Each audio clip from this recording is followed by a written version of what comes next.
네, 시청자 여러분 안녕하십니까? 파이널샷 진행을 맡은 최효은, 신민영입니다. 네, 오늘 한국 증시 양 시장 모두 다 강세 탄력을 가지고 가고 있습니다. 코스피는 현재 구간에서 2% 가깝게 상승세, 코스닥은 지수만 2% 이상의 강세 흐름을 가지고 가고 있는데요.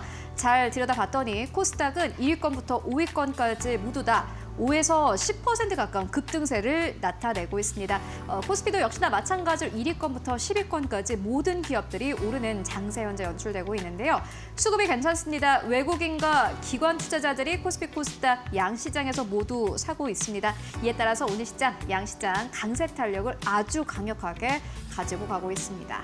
네, 오늘 코스피 지수 이끌어주는 것은 또 반도체 투탑입니다. 삼성전자와 SK하이닉스, 이제 간밤 월가에서 나온 엔비디아 관련 낙관론에 힘입어서 강세를 보여주고 있고요. 2차 전지 쪽도 강세에 돋보이고 있습니다. IRA 보조금 관련 뉴스가 나온 데다가 그동안 낙폭이 과대했던 것에 대한 반발 매수세도 들어오고 있습니다. 오늘 여러 가지 업종에서 상승세 포착되면서 챙겨봐야 할 이슈들도 많은데요. 저희와 함께 디테일 잘 체크해 보시고요. 투자 전략 또 빈틈없이 세워가 보시기 바라겠습니다. 네, 오늘도 준비했습니다. 시장 마감을 위한 마지막 한 방. 지금 출발합니다. 파이널샷.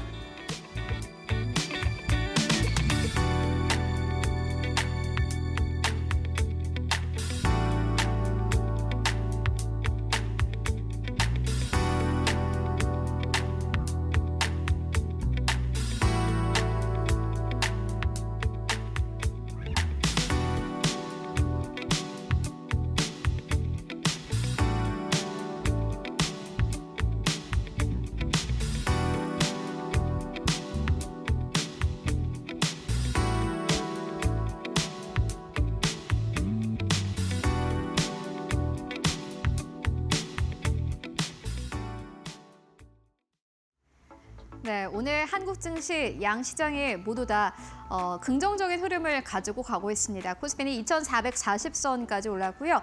오늘 코스닥은 700선을 탈환했습니다. 이렇게 양 시장이 강력하게 갈 수 있는 이유는요. 지금까지 꽤나 부진했던 한국 시장의 강세 업종입니다. 반도체, 전기차, 그리고 2차 전지, 그리고 완성차 쪽도 잘 가고 있기 때문인데요.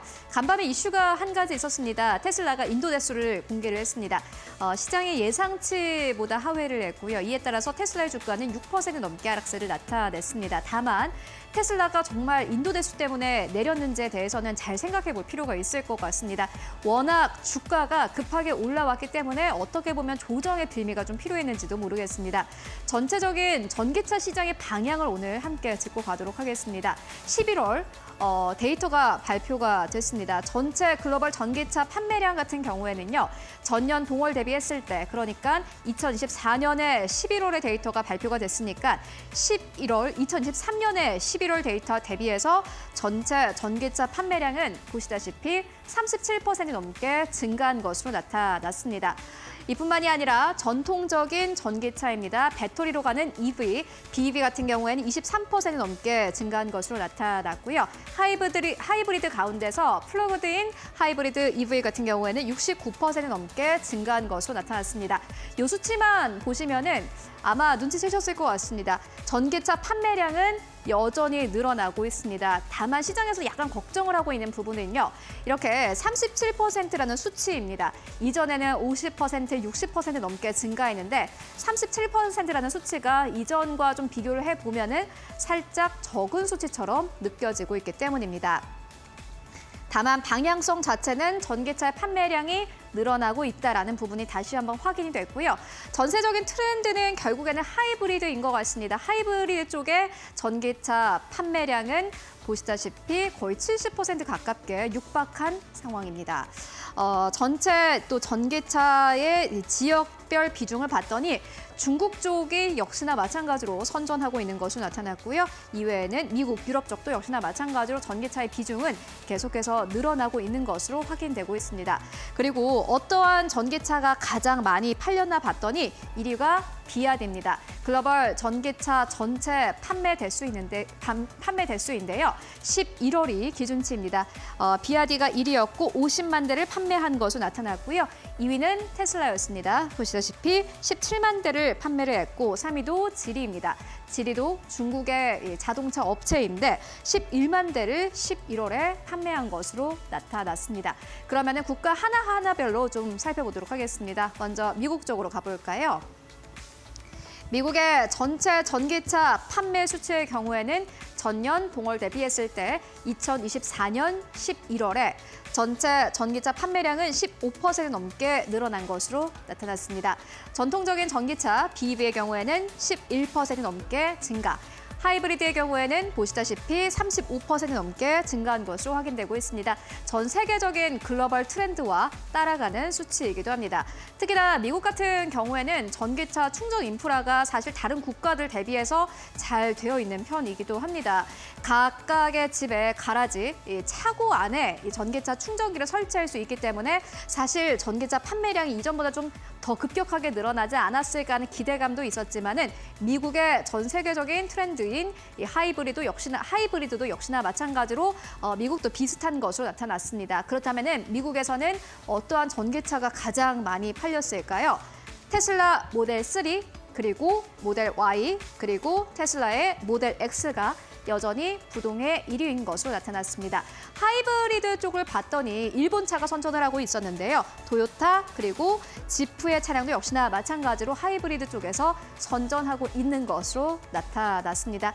역시나 부동의 1위는 테슬라인 것을 다시 한번 확인할 수 있었고요. 그렇다면 중국 쪽은 어떨까요? 이어서 중국 쪽으로 넘어가 보도록 하겠습니다. 네, 중국 같은 경우에는요, 전기차 판매 수치가 물론 전년 동월 대비해서 무려 51% 넘게 증가한 것으로 나타났습니다.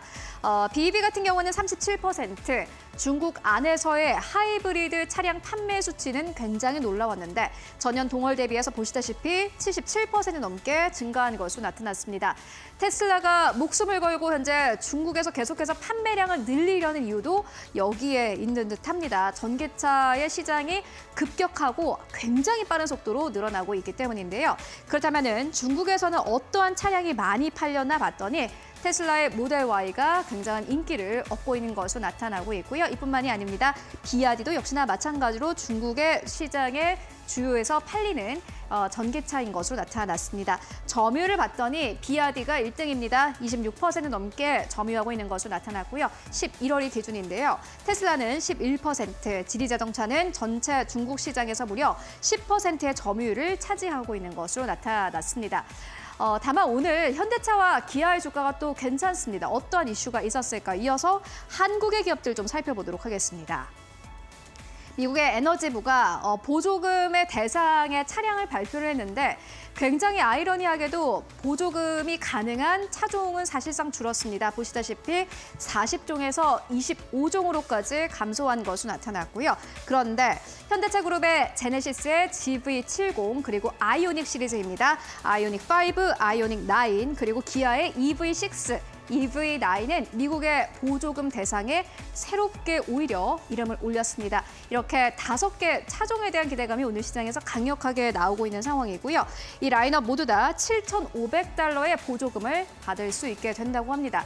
다만 약간 변동성은 있을 수 있습니다. 왜냐하면 트럼프 2기가 집권하게 되면은 이런 이슈가 다시 한번 변동이 있을 수도 있다라는 의견들도 나오고 있는데요. 다만 일각에서는 이를 쉽게 뒤집을 수는 없을 것이다라고 주장을 하기도 합니다. 하나증권에서는 이렇게 이야기를 하고 있습니다. 앞서서 보셨다시피 전기차 시장은 2024년에 중국만 굉장히 좋았습니다. 미국과 유럽 쪽은 사실상 중국과 좀 비교를 하면은 약한 부분이 없지 않아 있었는데요. 앞으로 2025년에는 유럽과 미국에서의 회복을 기대할 만하다라는 의견 나오고 있고요. 특히나 유럽 같은 경우에는 이산화탄소 배출 규제로 인해서 완성차 전기차 판매를 늘려야 할 이유가 많아졌기 때문입니다. 독일과 프랑스 등에서의 보조금에 대한 기대감도 높아지고 있는 상황인데요. 이러한 부분들을 봤을 때 LG 에너지 솔루션과 SK온은 확실한 수혜를 받을 수 있을 것이다 라는 기대감도 함께 나오고 있습니다. 전기차 시장의 방향 함께 확인해 보시면 좋을 것 같습니다. 전기차 캐즘은 맞긴 맞습니다만은 전 세계적인 트렌드는 결국에는 전기차 시장으로 가고 있기 때문입니다. 오늘 주가도 화답하고 있는데요. 앞으로 주가가 계속해서 움직일 수 있을지, 연속성을 가지고 갈 수 있을지 확인해 보시면 좋을 것 같습니다. 이렇게 오늘의 시그널 만나보고 왔고요. 이어서 오늘 시장에서 주목할 만한 헤드라인, 이어서 신민영 앵커와 함께 만나보시죠. 네, 이번에는 종목별 업종별로 주목받고 있는 시그널들 살펴보도록 하겠습니다. 네 가지 뉴스 헤드라인 통해서 살펴보시죠. 첫 번째 뉴스 헤드라인 열어보겠습니다. 현대 기아가 전기차에 미국 보조금을 받는다라는 소식에 2차 전지주의 강세가 돋보이는 오늘입니다. 미국 인플레이션 감축법 IRA 관련해서 세액 공제 혜택 대상에 현대차 그리고 전기차종이 포함됐다라는 소식입니다. 미국 에너지부에 따르면 IRA 보조금 혜택 대상에 현대차 아이오닉 5와 아이오닉 9, 기아 EV6, EV9, 제네시스 GV70의 전동화 모델이 포함됐다고 합니다. 현대차 그룹 모델이 혜택을 받게 된 것은 이번이 사실상 처음인데요. 이에 따라 오늘 LG 에너지 솔루션 등 관련주의 급등세가 포착이 되고 있고요. 에코프로가 9% 넘게 오르는 등 에코프로 그룹주의 상승세도 돋보이고 있습니다. 두 번째 헤드라인입니다. 네, 삼성전자와 SK하이닉스 오늘 코스피 상승을 이끌어주고 있죠. 엔비디아발 반도체 훈풍에 힘입어서 동반 상승세 연출하고 있습니다. 간밤 뉴욕 증시에서 엔비디아 등의 반도체 관련주들의 주가가 상승한 영향에 투자 심리가 개선된 것으로 풀이되고 있습니다. 엔비디아는 인공지능 AI 칩 시장에서의 성과 그리고 최근에 발표된 블랙웰 아키텍처의 긍정적인 기대감으로 3% 넘게 상승했고요. 마이크론과 TSMC 모두 2에서 3%대 강세로 간밤 증시를 마감했습니다. 한동안 트럼프 트레이드가 잡았던 주도권을 다시금 AI와 반도체가 가져올 수 있을지가 단기적인 관전 포인트로 작용할 것으로 보입니다. 세 번째 헤드라인입니다. 네, CES 2025를 앞두고 양자 컴퓨터 관련으로 또 관심이 집중되는 모습이죠. 한국 첨단 소재는 상한가 행진을 이어가고 있습니다. 오는 7일 미국 라스베이거스에서 열리는 세계 최대 IT 가전 전시회 CES 2025에 양자 컴퓨팅 부문이 신설되는 등 양자 컴퓨터가 차세대 기술로 많은 관심과 주목을 받으면서 관련 종목들로 매수세 몰려가고 있고요. 전날 뉴욕 증시에서도 리게티 컴퓨터 그리고 D-웨이브 퀀텀 등 양자 컴퓨팅 관련 종목들 상승세를 보였습니다. 국내 증시에서는 한국 첨단 소재 그리고 아유인 플러스 등의 흐름이 돋보이고 있습니다. 네 번째 헤드라인입니다. HD 현대중공업은 조선업 수주 사이클 지속 기대감 속에 신고가를 다시 썼습니다. 개장 직후에 주가가 30만 7,500원까지 오르면서 사상 최고가를 경신하기도 했고요.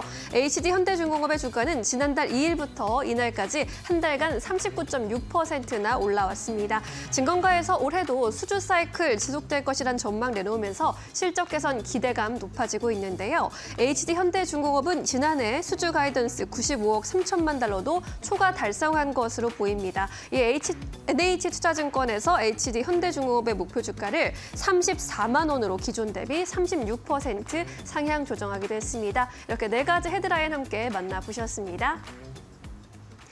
네, 이번엔 증권가 전화 연결해서 조금 더 자세한 이야기 들어보도록 하겠습니다. 오늘은 메리츠증권 강남금융센터로 가봅니다. 김경국 과장 만나볼게요. 과장님 안녕하세요.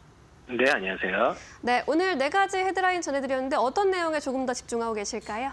오늘은 반도체 관련주 얘기를 좀 말씀드릴 것 같은데요. 지금 엔비디아가 어제 미국 증시에서 반등에 성공하면서 금일 반도체 관련주들이 반등이 이제 강하게 나오는 중인데 오늘 수급적으로도 기관의 매수가 상당히 강하게 나타나고 있습니다.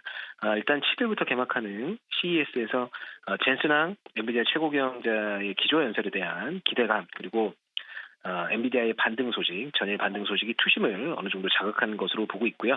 특히 SK하이닉스 같은 경우에 반등이 강하게 나오고 있는데 레거시에 대한 시장의 우려는 24년 하반기에 일정 부분 반영이 된 것으로 판단하고 있고 또 25년 HBM 반도체 같은 경우에는 HBM3 출하 증가로 D램에서 차지하는 HBM 매출 비중이 50% 이상까지 늘어날 것으로 일단 전망이 되고 있습니다.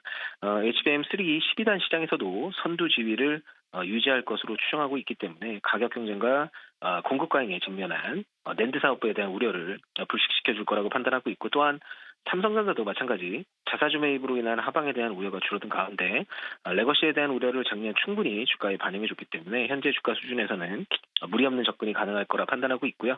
특히 북미 최대 고객사인 엔비디아의 HBM3 관련 공급 가능성이 주가의 상방을 좀 열어주는 트리거가 되지 않을까 이렇게 생각하고 있습니다. 네, 반도체 관련주에 대한 의견 들어봤습니다. 이 밖에도 공략주로 보고 계신 종목 있으실까요? 네, 오늘은 음식료 업종 중에 농심이라는 회사 좀 가져와 봤고요. 최근 음식료 섹터의 대장주 역할을 좀 하고 있었던 삼양식품이 조정을 좀 마무리 짓고 신고가를 달성하는 좋은 흐름을 보여줬습니다. 일단 환율이 급등하면서 내수와 수입 원가에 안 좋은 영향을 미칠 가능성은 있지만 반대로 수출 비중이 높은 회사들에게 환으로 얻는 이익이 늘어나게 되는데 이 시장은 이 부분에 좀 포커싱을 좀 두고 있는 게 아닐까 이렇게 보여지고 있고요. 그러는 가운데 농심은 신라면, 툼바 글로벌 출시와 앞서 말씀드린 강달러 환경 속에서 25년 영업이익 추정치를 계속해서 높여가고 있는 상황에 있고요. 아마도 4분기 예상되는 이익 또한 컨센서스를 상회하는 실적이 예상되고 있습니다. 그리고 월마트 매대 이동 그리고 이 공장 신규 라인 가동으로 미국 법인이 특히 영업이익이 상당히 큰 폭으로 성장하는 그런 모습을 보여줄 거라 예상하고 있고요. 25년에 대한 전망도 역시 신제품인 신라면 툼바 글로벌 출시가 가장 큰 모멘텀이 될 전망이고요. 미주 지역 중심의 실적 기업 확대가 주가에 반영될 가능성이 매우 높다 이렇게 좀 말씀드리고 싶습니다. 또한 25년은 유베이와의 협업 성과가 과시화되면서 중국 법인의 성장이 늘어날 것으로 보고 있는데 작년 4분기 거래선 이관 작업이 마무리되고 온라인 중심의 협업 논의가 진행 중인 걸로 파악되고 있는 상황이기 때문에 중국 채널의 성장도 25년 주가의 상방 요인으로 작용이 될 거라 기대하고 있는 바입니다. 기술적으로 작년 6월 59만 9천 원 고점 형성 이후 6개월간 가격 조정을 강하게 받았고 31만 원대 저점 확인 후 돌려나가는 그림이 나오는 중인데 일단은 매수가는 현재가로 추천드리고 목표가는 49만 원, 순저가는 32만 원으로 잡아드리겠습니다. 네, 농심에 대한 의견까지 들어봤습니다. 오늘도 자세한 설명 고맙습니다. 네, 감사합니다. 네, 이어서 외국인과 기관의 선택 살펴보겠습니다. 최윤 앵커와 함께 하시죠. 네, 오늘 외국인들이 오랜만에 코스피 안에서 매수세를 나타내고 있습니다. 이렇게 좋은 시장 안에서 외국인들은 어떠한 기업을 사고 있을까요? 오늘 시장의 주인공은 사실상 SK하이닉스가 아닐까 싶습니다. SK하이닉스 오랫동안 기간 조정 그리고 가격 조정을 거쳐왔는데 오늘 오랜만에 거의 7% 가까운 슈팅 나오고 있습니다. 외국인들의 매수에 힘입어서 오늘 시장에서 강력한 상승세 나타나고 있는 상황이고요. 두 번째로는 삼성 SDI, 세 번째로는 포스코 퓨처엠, 네 번째로는 네이버, 다섯 번째로는 포스코 홀딩스 이름 올리고 있습니다. 매도하는 기업들 살펴보시면은 5위권에는 삼성전기, 4위권으로는 유한양행, 3위권으로는 기아, 2위권으로는 HT현대 미포, 1위권으로는 HT현대 일렉트릭 이름 올리고 있는 상황입니다. 그렇다면 코스닥 안에서 외국인 수급은 어떻게 움직이고 있을까요? 네, 오늘도 외국인 투자자들 코스닥 안에서 매수세 나타내고 있습니다. 어떠한 기업들을 사고 있나 봤더니 5위권에는 펩트론, 4위권으로는 알테오젠, 3위권으로는 에코프로입니다. 2위권으로는 서진시스템, 1위권으로는 에코프로 BM 이름 올리고 있는데 모두 다 오늘 시장에서 강력한 슈팅을 나타내고 있는 기업들이고요. 매도하는 기업들 살펴보시면 5위권으로는 BHI, 4위권으로는 VT, 3위권으로는 루닛, 2위권으로는 시젠, 그리고 가장 첫 번째로는 레인보우 로보틱스 이름 올리고 있습니다. 그렇다면 기관 투자자들 현재 코스피 안에서 어떠한 기업을 사고 팔고 있을까요? 기관 투자자들도 역시나 마찬가지로 오늘 코스피 안에서 3천억 원 넘게 담아가고 있습니다. 오늘 시장에서 어떠한 기업들을 사나 봤더니 기관의 선택은 삼성전자와 SK하이닉스였습니다.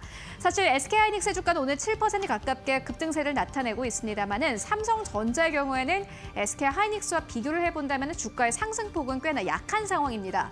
오늘 주가 자체가 2% 가깝게 상승 흐름을 보여주고 있는 가운데 삼성전자는 사실상 지수와 거의 연동되는 기업을 주가를 보여주고 있는 상황이고요. 3위권으로는 LG화학, 4위권으로는 네이버, 5위권으로는 포스코 퓨처엠 이름 올리고 있습니다.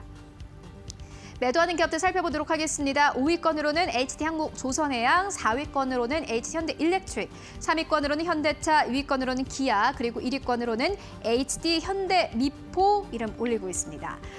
그렇다면 오늘 코스닥 안에서의 기관 수급은 어떨까요? 이어서 만나보도록 하겠습니다. 네, 오늘 기관 투자자들은 5위권으로는 클로봇을 매수하고 있고요. 4위권으로는 하이젠 R&M 매수하고 있습니다. 3위권으로는 알테오젠, 2위권으로는 실리콘2. 기관 투자자들은 외국인 투자자와는 다르게 오늘 시장에서도 레인보우 로보틱스를 강력하게 매수하고 있는 것으로 나타나고 있고요.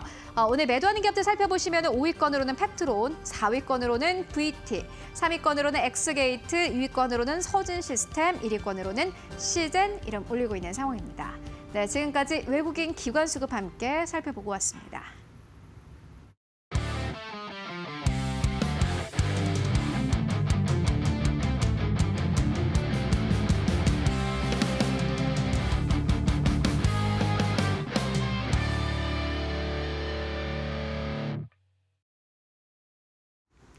네, 오늘도 이데일리온 이재선 파트너와 함께하는 만루홈런 시작해 보겠습니다. 답답한 시장 속에서도 시원한 만루홈런 같은 종목들 함께 발굴해 보시죠. 파트너님 안녕하십니까? 네, 안녕하세요. 네, 오늘 모처럼 외국인들의 매수세 들어와 주면서 코스피가 6거래일 만에 반등에 성공했습니다. 오늘 시장 어떻게 읽고 계실까요? 네, 오늘 시장 말씀해 주신 대로 오랜만에 외국인들 매수가 들어오고 있다라고 하셨는데요. 맞습니다. 외국인들이 제 생각에는 이렇게 한마디로 정리를 할 수 있을 것 같아요. 방향성을 정했다. 이렇게 여러분들께 말씀드릴 수 있을 것 같습니다.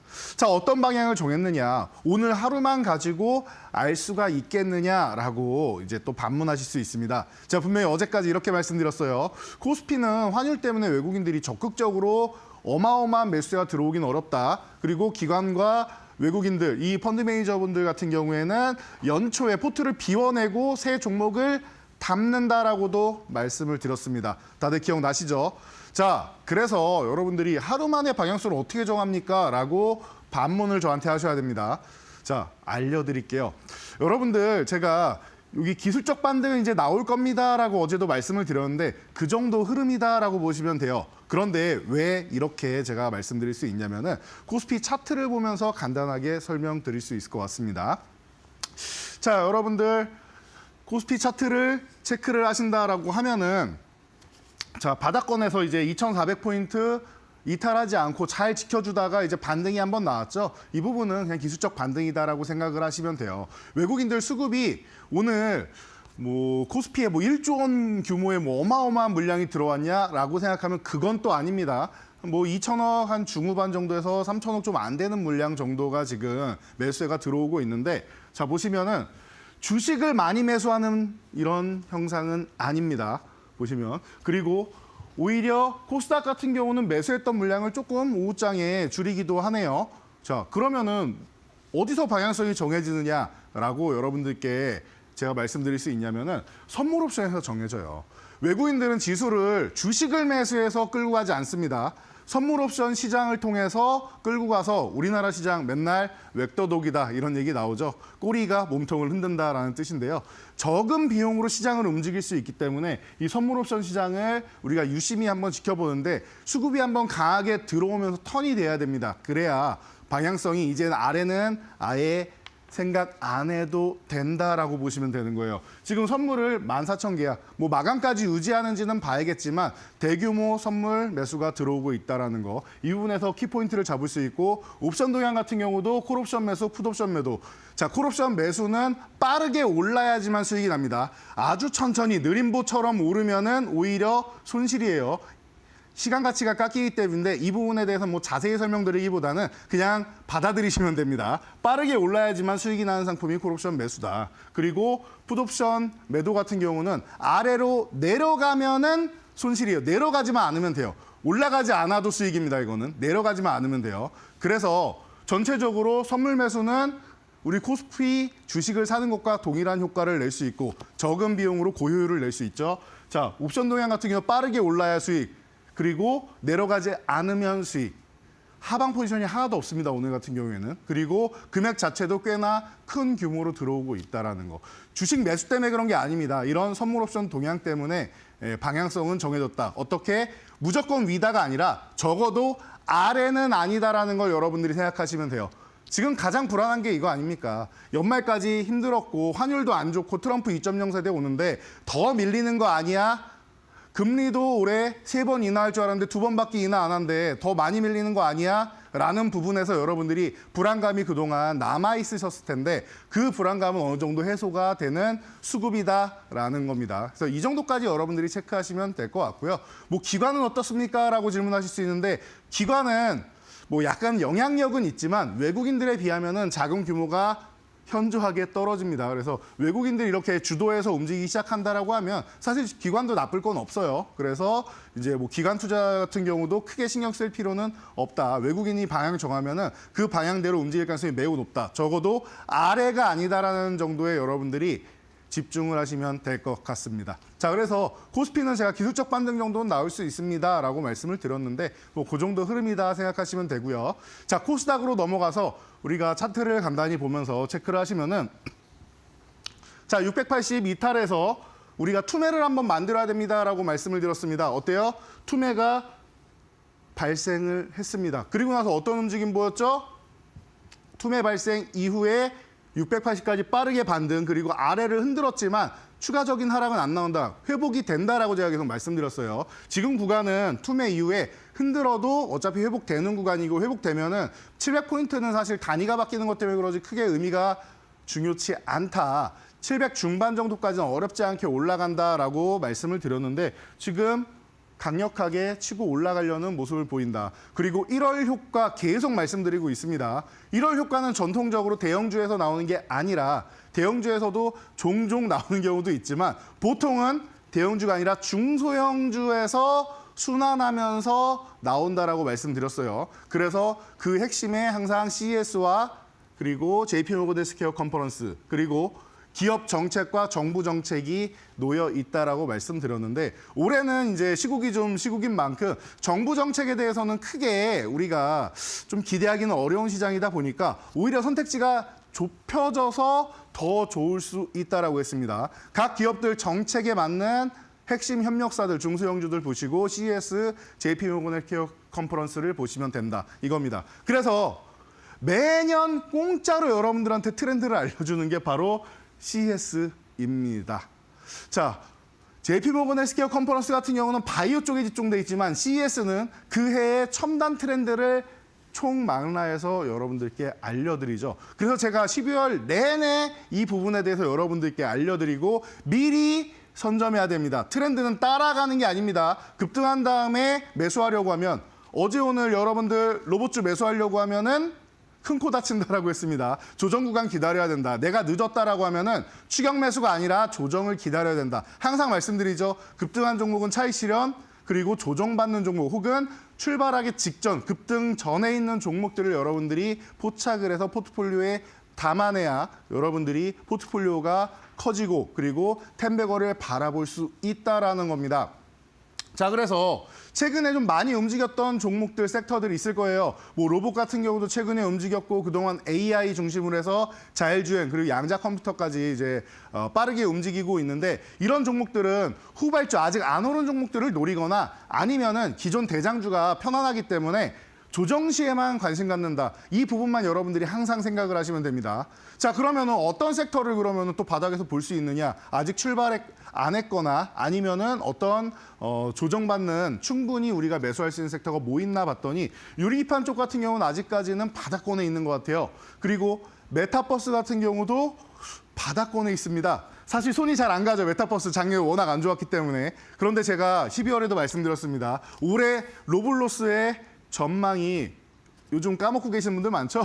로블록스의 전망이 굉장히 높게 잡히고 있다라는 거, 이런 부분도 생각하셔야 되고, 웨어러블 기기 말로만 계속 나오고 있는데, 이제 뭐 워치나 뭐 저도 착용하고 있는데 워치부터 시작해서 이런 웨어러블 기기부터 시작해서 이제 링까지 나오고 있죠. 최첨단 시대로 넘어가고 있다라는 거예요. 아직까지는 이제 초기 기술 단계에 불과하지만 점점 발전해 나가고 있다라는 거, 이 부분을 기존에 우리가 많은 부분을 해결해야 됐다라고 하면은 이제 AI가 온 디바이스 AI, 이 디바이스 안으로 들어와서 클라우딩으로 가지 않고 자체적으로 처리하는 부분이 많아진다라는 겁니다. 그래서 주문형 반도체가 지금 유행하기 시작한다라는 것도 말씀을 드린 겁니다. 자, 그래서 이런 웨어러블 기기, 그리고 계속 말씀드리지만 JP모건 헬스케어 컨퍼런스까지 안 가도 원격 진료 같은 경우에는 CES에서 매년 기술이 공개돼요. 그런데 우리나라에서 원격 진료 관련주 중에서는 대형주가 아직은 그렇게 썩 없습니다. 뭐 카카오 헬스케어나 뭐 네이버 쪽에서나 뭐 약간의 기술력은 가지고 있고 연동을 한다라고는 하는데, 삼성전자에서도 관심 있고 연동한다라고는 하는데 아직까지 대형주는 있지 않아서, 그래서 뭐 이 주도주로 들어오기에는 어렵고, 보통 CES가 끝나거나 이 섹터들이 한번 순환한 다음에 마지막에 이렇게 순환매 정도로 도는 경우가 많습니다. 그래서 뭐 원격 진료 관련주 같은 경우도 바닥권에서 한번 순환 정도는 노려볼 수 있다 정도로 보시면 될 것 같아요. 그래서 코앞으로 다가온 CES 관련해서 제가 아직까지 덜 오른 종목들 혹은 조정을 받는 종목들을 오늘 좀 준비를 해왔는데, 오늘 말로 없는 코너도 여러분들 집중해 주신다라고 하면은 이 종목들 모두 얻어가실 수 있을 거라 생각합니다. 네, 좋습니다.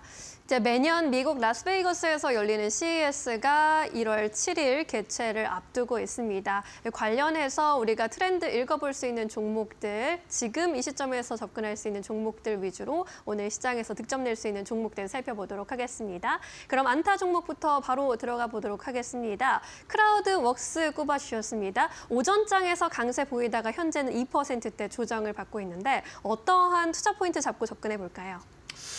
네, 자 크라우드웍스 같은 경우는 사실은 저보다는 이제 MZ 세대이신 이제 앵커께서 더 관심이 많으실 수 있을 것 같은데요. 자 언젠가부터 우리 뭐 셀카라고 해서 스스로 이제 사진 찍고 하는 이런 장면을 많이 볼 수 있습니다. 그런데 이런 뷰티에 관심이 많아지다 보니까 이런 보정 효과가 있는 이런 카메라 기술, AI 카메라 기술 다 접목시킨 이런 부분에 대해서 우리가 관심이 많아졌죠. 전 세계에 글로벌 3억 다운로드를 가지고 있는 캔디 카메라. 자, 이 캔디 카메라 모회사의 지분을 9%나 보유하고 있고 AI로 협력을 합니다. 그래서 특이한 게 하나 나옵니다. AI로 관상을 볼 수 있는 서비스까지 출시를 한다라고 해요. 참고로 캔디 카메라는 이 3억 다운로드를 가지고 이제 유료화에 전환한다라고 합니다. 이러한 기술력을 뽐내고 있는 크라우드웍스. 다이어트, 저도 요즘에 운동을 잘 못해가지고 다이어트에 좀 관심이 좀 생기는데요. 다이어트 코칭 AI 챗봇을 개발한다라고 합니다. 식단부터 시작해서 운동까지 총 망라해서 내가 지금 무엇이 제일 필요한지 어떻게 진행해야 되는지 이런 부분에 대해서 상담을 해주고 솔루션을 제공해 준다라고 합니다. 그래서 이런 다이어트 코칭 AI 서비스 뭐 3월 정도에는 뭐 글로벌 이제 뭐 기업들이랑 이제 출시할 수 있다라는 뭐 얘기도 나오는데 좀 기대를 하고 있습니다. 자 그리고 K실더스하고 이제 고객 관리 AI 어시스턴트 이 영업 관리직 하시는 분들 이제 워낙 뭐 이제 전화도 많고 이런 콜센터에서 많이 업무가 힘들어서 요즘에 콜센터에 전화하면은 뭐 이런 메시지 많이 들리죠. 뭐 여러분들의 자녀입니다. 뭐 따뜻한 말로 해주세요. 이런 말 많이 들린단 말이에요.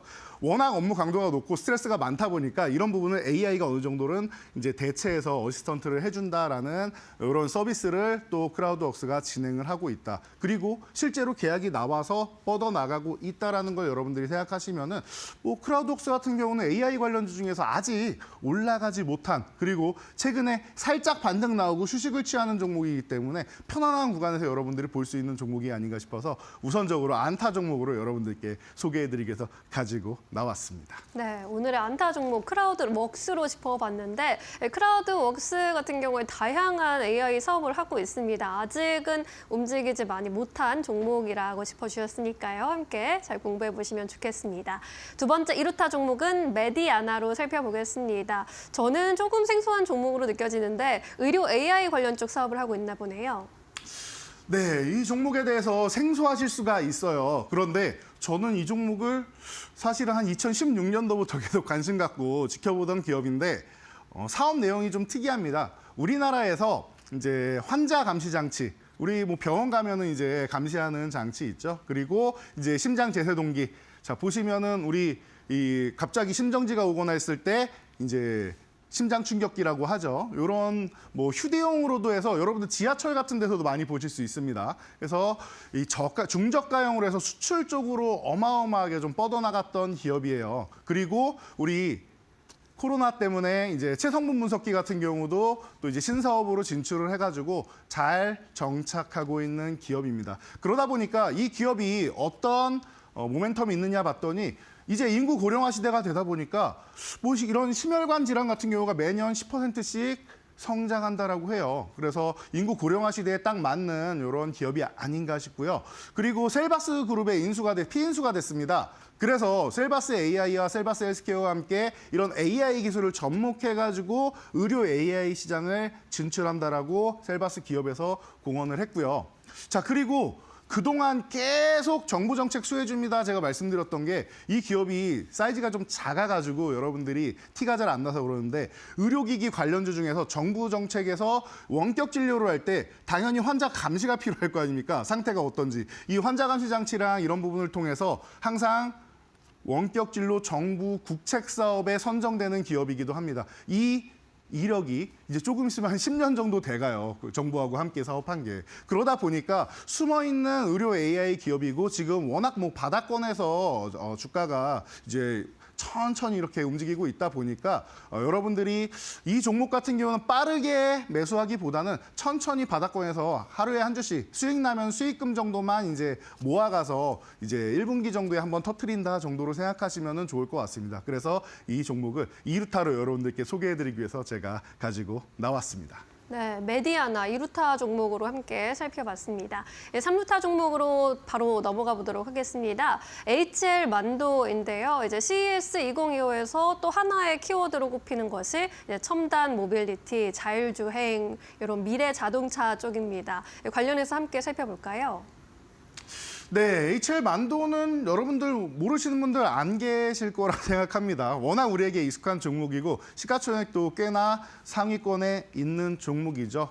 워낙 이 모빌리티 시장에서 현대기아차와 협업을 통해서 좋은 모습을 보였고 지금 뭐 GM 등 북미 공급사들 점점 확장해 나가고 있죠. 그러다 보니까 이런 뭐 ADAS라든지 아니면 통합 전자브레이크라든지 이런 시스템들을 계속 장착해서 글로벌 시장으로 뻗어 나간다라는 겁니다. 그러다 보니까 워낙 뭐 편안한 움직임을 보이고 있는 종목이 아닌가 싶어요. 그래서 제가 이 종목을 10월부터 해서 여러분들께 계속 소개해드리고 조정 구간마다 말씀을 드리고 있습니다. 자, 이 종목이 조금 전에도 CES에서 이 모빌리티 사업 쪽이 이제 집중되고 있다라고 하는데 사실은 매년 반복해서 모빌리티 사업 같은 경우에는 CES에서 집중 조명을 합니다. 자, 그래서 최근에는 이 종목이 뭐 카카오 모빌리티하고도 협업을 한다라고 해요. 그래서 로봇 주차 협업을 한다라고 하는데 굉장히 반가운 소식이 아닐 수 없습니다. 뭐 주차 같은 경우에는 뭐 임산부 노약자분들을 비롯해서 또 여성분들 같은 경우도 좀 불편해하시는 분들이 일부 계시는데 편하게 또 이제 사고 없이 주차를 할 수 있다라는 거. 그러면은 이제 본인도 본인이지만 이런 붐비는 주차장 같은 데서는 시간을 모두가 절약할 수 있는 이런 효과가 나오지 않을까 싶습니다. 그래서 주차 로봇 요 파키의 스마트 파킹 솔루션을 접목한다라고 해서 카카오 모빌리티랑 이제 협업한다라고 하니까 이런 부분 한번 체크해 보시면 될 것 같고요. 3세대 자율중합 이 통합 제어기 같은 경우도 이미 개발을 해서 양산에 돌입할 수 있는 단계까지 왔습니다. 그래서 이제 공급할 수 있는 대기를 하고 있다 보니까 너무나도 좋고 여러분들 지금 오늘도 이제 뭐 테슬라에서 뭐 차량 인도량 조금 적었는데 뭐 이 현대차, 기아차 같은 경우에는 미국에서 이제 판매량도 늘고 뭐 이런 뭐 보조금 얘기도 나오고 좋은 소식이 많이 들리고 있죠. 자, 이제 작년 말부터 해가지고 미국에서 조지아 공장이 돌아가기 시작합니다. 현대 기아차가 미국에서 직접 전기차를 생산한다라는 뜻이죠. 자, 그렇다라고 하면 HL 만도 같은 경우도 미국에서 더욱더 활발하게 활약할 수 있는 여건이 펼쳐진다라는 겁니다. 그래서 최근에 주가가 바닥권에서는 탈출해서 올라와 있지만 사실 오늘 같은 경우까지만 해도 조정을 받고 있는 이런 모습인데 이렇게 가격이 저렴하게 줄 때 이런 가격권에서 지금 한 4만 원 정도권 전후에서 움직이고 있는 이런 가격권이면은 제가 볼 때는 여러분들 너무나도 편안한 가격이 아닌가 싶습니다. 4만 원 구간부터 해서 한 4천 원 단위로 올리면서 보시면 되는데 이 종목 같은 경우는 제가 뭐 밴드 교육방에도 계속 리뷰를 해드리고 있는 종목이니까 저항 구간 올 때마다 뭐 거래대금이나 이런 부분에 대해서 이제 여러분들께 알려드리면서 교육해드리고 있는 종목이니까 오셔가지고 함께 보시면은 뭐 제가 호타중족이라고 많이 말씀드리죠. 뭐 중장기적으로도 좋은 종목이고 또 탄력 받기 시작하면 또 멋지게 움직일 수 있는 종목이니까 꾸준히 관심 가져보시면 좋을 것 같습니다. 네, HL 만도는 꾸준히 살펴볼 수 있는 종목이다라고 정리해 주셨는데요. 이번 CES 2025 이벤트를 앞두고는 얼마나 더 시세를 분출할 수 있을지도 함께 관전 포인트로 삼아 보시면 좋겠습니다. 그렇다면 오늘의 말로 없는 종목 공개하기 전에서 그동안의 말로 없는 종목도 어떻게 운용되고 있는지 잠깐 살펴보고 갈까요? 네, 자 여러분들. 자, 오늘 같은 경우에는 제가 좀 변동이 좀 있을 수 있다라고 말씀드렸는데요. 3위권부터 해서는 계속 좋은 종목들이 마구마구 올라오고 있습니다. 오늘 우리 뭐 테크인 같은 경우도 빠르게 올라오는 모습이고 그리고 이제 제가 12월에 뭐 마지막 종목으로 드렸던 뭐 에이징랜드 같은 경우도 바짝 뭐 추격하고 있는 모습이고 그러다 보니까 순위 변동이 계속 뭐 가파르게 활발하게 흘러가고 있는데요. 제가 이렇게 말씀드렸습니다. 제가 12월에 미리 준비해서 2025년에 여러분들 계좌 빠르게 올라가서 계좌 템백업 만들 수 있도록 시작을 좀 잘 만들어놔야 된다. 첫 단추를 잘 깨면은 수익금을 계속 불려나갈 수 있는데 첫 단추를 잘못 깨면은 마이너스에서 손실 복구하기 바쁘죠. 자, 지금은 그런 구간이라고 봐요. 2025년 딱 1월 2일이 됐을 때가 여러분들 원금이라고 생각하시고요. 올해 템백업 계좌를 만들기 위해서 시작부터 이렇게 불려나가면 좋지 않을까 싶습니다. 자, 범양건영 말로 없는 종목 아직 하나 나왔는데요. 제가 볼 땐 1월에 말로 없는 종목이 그래도 3종목 이상은 나오지 않을까 싶습니다. 그래서 3위 정도까지는 뭐 채워보는 것을 목표로 해보고요. 뭐 생각보다 좀 빠르게 CES 효과를 받고 제가 정부 정책이 아닌 이제 기업과 CES, JP모건 컨퍼런스 같은 이런 세미나 쪽으로 집중이 돼서 오히려 소수 종목이 움직인다라고 하면 생각보다 더 많은 종목이 움직일 수도 있으니까 기대해 주시면 좋을 것 같습니다. 제가 종류별로 이런 섹터별로 해서 여러분들께 소개해 드렸으니까 이런 종목들 꾸준히 보시고 자, 그래서 오늘의 말로 없는까지도 여러분들 기대해 주시면 좋을 것 같습니다. 네, 좋습니다. 그동안 높은 수익률 올리고 있는 만로는 종목들 체크해 봤고요. 이제 오늘의 하이라이트 종목 살펴보도록 할 텐데요. HB 테크놀로지 꼽아주셨습니다. 어떤 모멘텀이 가장 유효할까요? 네, HB 테크놀로지 같은 경우에는 뭐 기존부터 우리 OLED 검사 장비 쪽으로 해서 좀 유명했던 종목이죠. 사실 이 종목이 주가가 빠르게 움직이지 못한 이유는 간단해요. 국내 OLED 시장이 중국의 추격을 받으면서 좀 어렵게 흘러갔다. 사실 뭐 LCD 같은 경우에는 점점 사업을 축소하고 포기하고 이런 뭐 업체들이 늘어나고 있다 보니까 이제 기술 격차를 낼 수 있는 OLED 쪽에 집중을 하고 있는데 중국이 이 OLED 기술도 꽤나 뭐 빠르게 좀 쫓아오고 있습니다. 그래서 좀 어렵지 않겠느냐라고 했었는데 이 HB 테크놀로지는 중국에도 수주를 해서 이제 판매를 하고 있는 기업이기 때문에 이 디스플레이 검사 장비 쪽으로 해서 여러분들 계속 관심 가져보시면 될 것 같고요. 그냥 OLED가 우리가 TV나 모니터 같은 뭐 혹은 전광판 같은 이런 부분만 여러분들이 생각하실 게 아니에요. 여러분들 제가 계속 말씀드리지만 메타버스 같은 경우 관심이 지금 크진 않으실 텐데 올해 다시 한번 또 CES에서 AI를 접목시킨 메타버스 계속 얘기 나오고 있단 말이에요. 삼성이랑 인텔이랑 협업해가지고 만드는 메타버스 기기도 올해 출시될 예정이라고 하고요. 그러면은 여러분들이 이런 디스플레이 같은 경우에 삼성하고 또 연관이 깊은 기업이기 때문에 뭐 인텔하고 해서 나온다라고 하면은 관련 종목이 또 움직일 가능성이 충분히 있다라는 거 체크하시고요. 자, 그리고 디스플레이 가지고는 이제 한계가 있다라고 생각했는지 2차 전지 검사 장비 시장에도 진출을 했습니다. 그래서 자리를 잡고 지금 점점 영역을 확대해 나가고 있습니다. 삼성 SDI를 필두로 해서 지금 테슬라랑 이제 GM 같은 이런 북미 쪽으로 꾸준히 수주가 나오면서 이제 안정적으로 이제 매출을 올리기 시작하는 이런 구간이니까요. 여러분들이 국내 OLED 시장이 조금 위축되고 있는 거 아니냐, 뭐 중국에 너무 쫓기는 거 아니냐라고 생각하면서 이제 우려감만 가질 시기는 아니다라는 겁니다. 그리고 또 하나. 여러분들이 굉장히 좋아하시는 유리기판 쪽의 검사 장비 쪽으로 해서 이제 사업을 확장하고 있죠. 이 부분에서 순항하고 있다라고 하니까 여러분들이 잘 체크해 보시면 되고요. 자, 매수가는 지금 2,050원 전후에서 움직이고 있는데 이 정도에서 보시면 될 것 같습니다. 현재 2,050원에서 제가 방송 들어올 때 보니까 2,060원, 70원 사이 왔다 갔다 하고 있는데 충분히 좋은 가격이 아닌가 싶습니다. 이 가격권에서 여러분들이 보시고요. 1차 목표치는 제가 저항선 다 그어드렸죠. 2,500원, 2차는 3,000원 이렇게 500원 단위로 올리면서 보시면 될 것 같습니다. 자, 리스크 관리는 하셔야 되니까 여러분들 1,800원 구간 뭐 이탈하면 요 구간만 이제 이탈하면은 리스크 관리 한다 생각하시고 여러분들 꾸준히 보시면은 제가 볼 때는 말로 없는 어렵지 않은 종목이니까 모두 관심 가져보시기 바랍니다. 네, 오늘의 말로는 종목 HB 테크놀로지로 살펴봤고요. 1차 목표가 2,500원으로 잡고 도전해 보도록 하겠습니다. 저희는 다음 주에 다시 인사드리겠습니다. 파트너님, 오늘도 자세한 설명 잘 들었습니다. 감사합니다.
네, 이어서 팩트체크 코너로 이어가 보도록 하겠습니다. 오늘은 제주항공 참사와 관련된 이야기를 좀 짚을 예정인데요.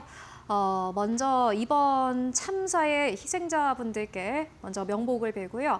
그리고 유가족분들께도 위로의 먼저 말씀을 전해드리면서 저희 좀 시작을 해보도록 하겠습니다. 오늘은 이델리의 성주원 법조팀장 모시고 이야기 나눠보도록 하겠습니다. 안녕하십니까? 안녕하십니까?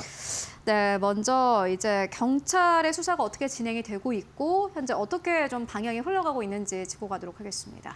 네, 일단 저도 이번 참사로 돌아가신 분들의 명복을 빌면서 유가족분들께도 위로의 말씀을 드립니다.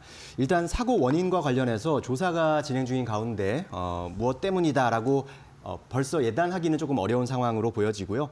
일단 수사팀과 조사단이 투입된 만큼 철저히 사건을 파악해서 누군가 책임이 있다면 그 책임을 정확히 지도록 하고 또 유가족분들의 목소리에도 귀를 기울였으면 좋겠습니다. 다시는 이런 비극이 벌어지지 않게 좀 예방할 수 있는 부분이 있다면 철저히 신속하게 조치를 하는 것도 필요할 것으로 보입니다. 수사 상황을 말씀드리면 경찰은 국가수사본부 수사국장을 단장으로 하는 전국 규모의 수사팀을 구성했습니다.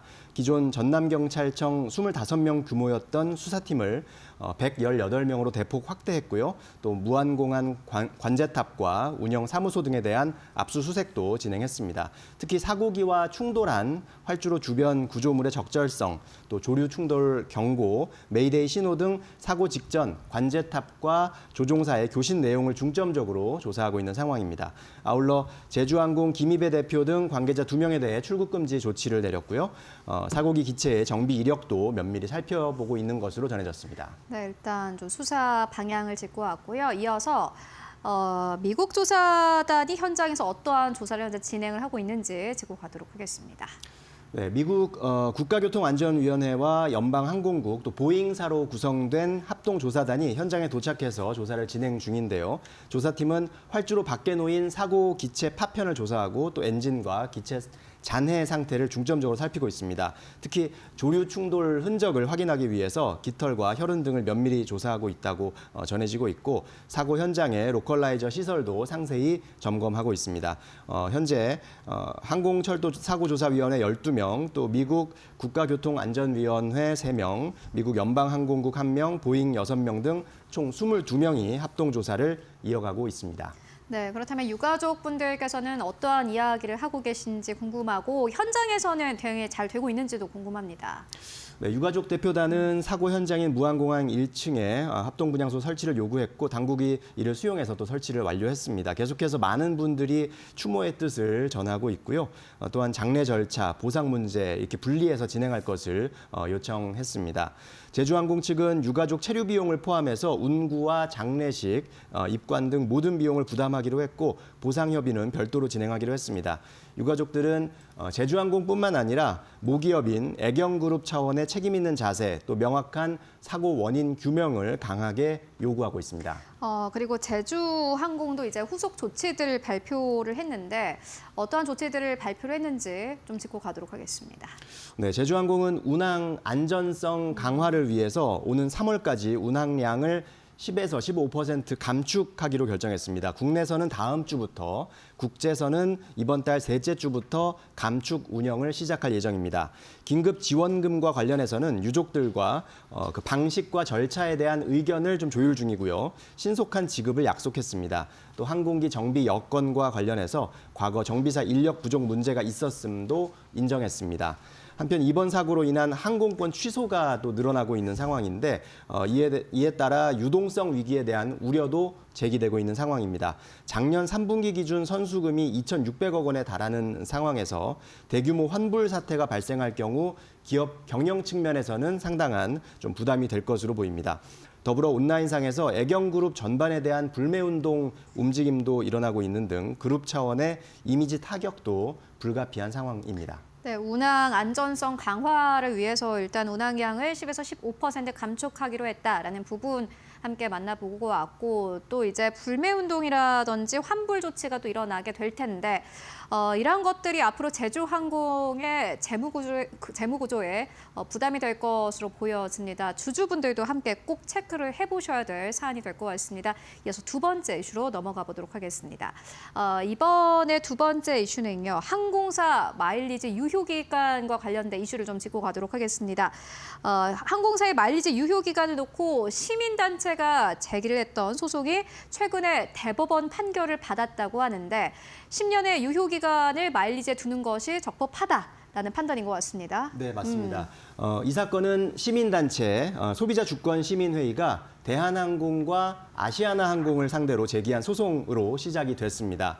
대법원은 이 약관이 민사상 소멸시효에 준하는 10년의 유효기간을 정하고 있기 때문에 고객들을 현저히 불리한 지위에 두었다고 보기 어렵다라고 판단을 했습니다. 특히 신용카드나 멤버십 포인트 이런 것들을 살펴봤을 때 통상 5년 혹은 그보다 짧은 유효기간을 두고 있다는 점을 고려할 때 10년이라는 이 항공사 마일리지의 유효기간은 고객에게 부당하게 불리한 조항이라고 생각되어지거나 혹은 공정성을 잃은 조항이 아니다라는 것이 대법원의 판단입니다.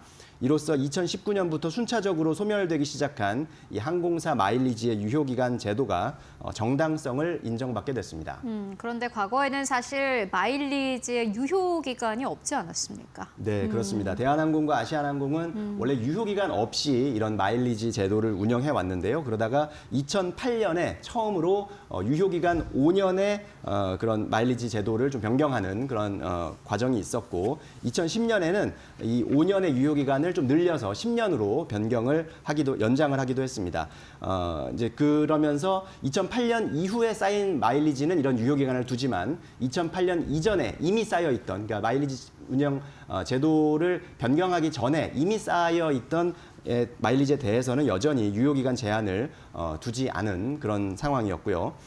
그러면서 대한항공의 경우는 2008년 7월 1일 이후 적립분부터 아시아나항공은 2008년 10월부터 적립된 마일리지에 대해서 유효기간이 적용됐는데요. 그러면 이제 10년 이후니까 2019년 1월 1일부터 처음으로 이제 마일리지가 유효기간이 끝나면서 소멸되기 시작했고 그러면서 이번 소송의 배경이 된 것입니다.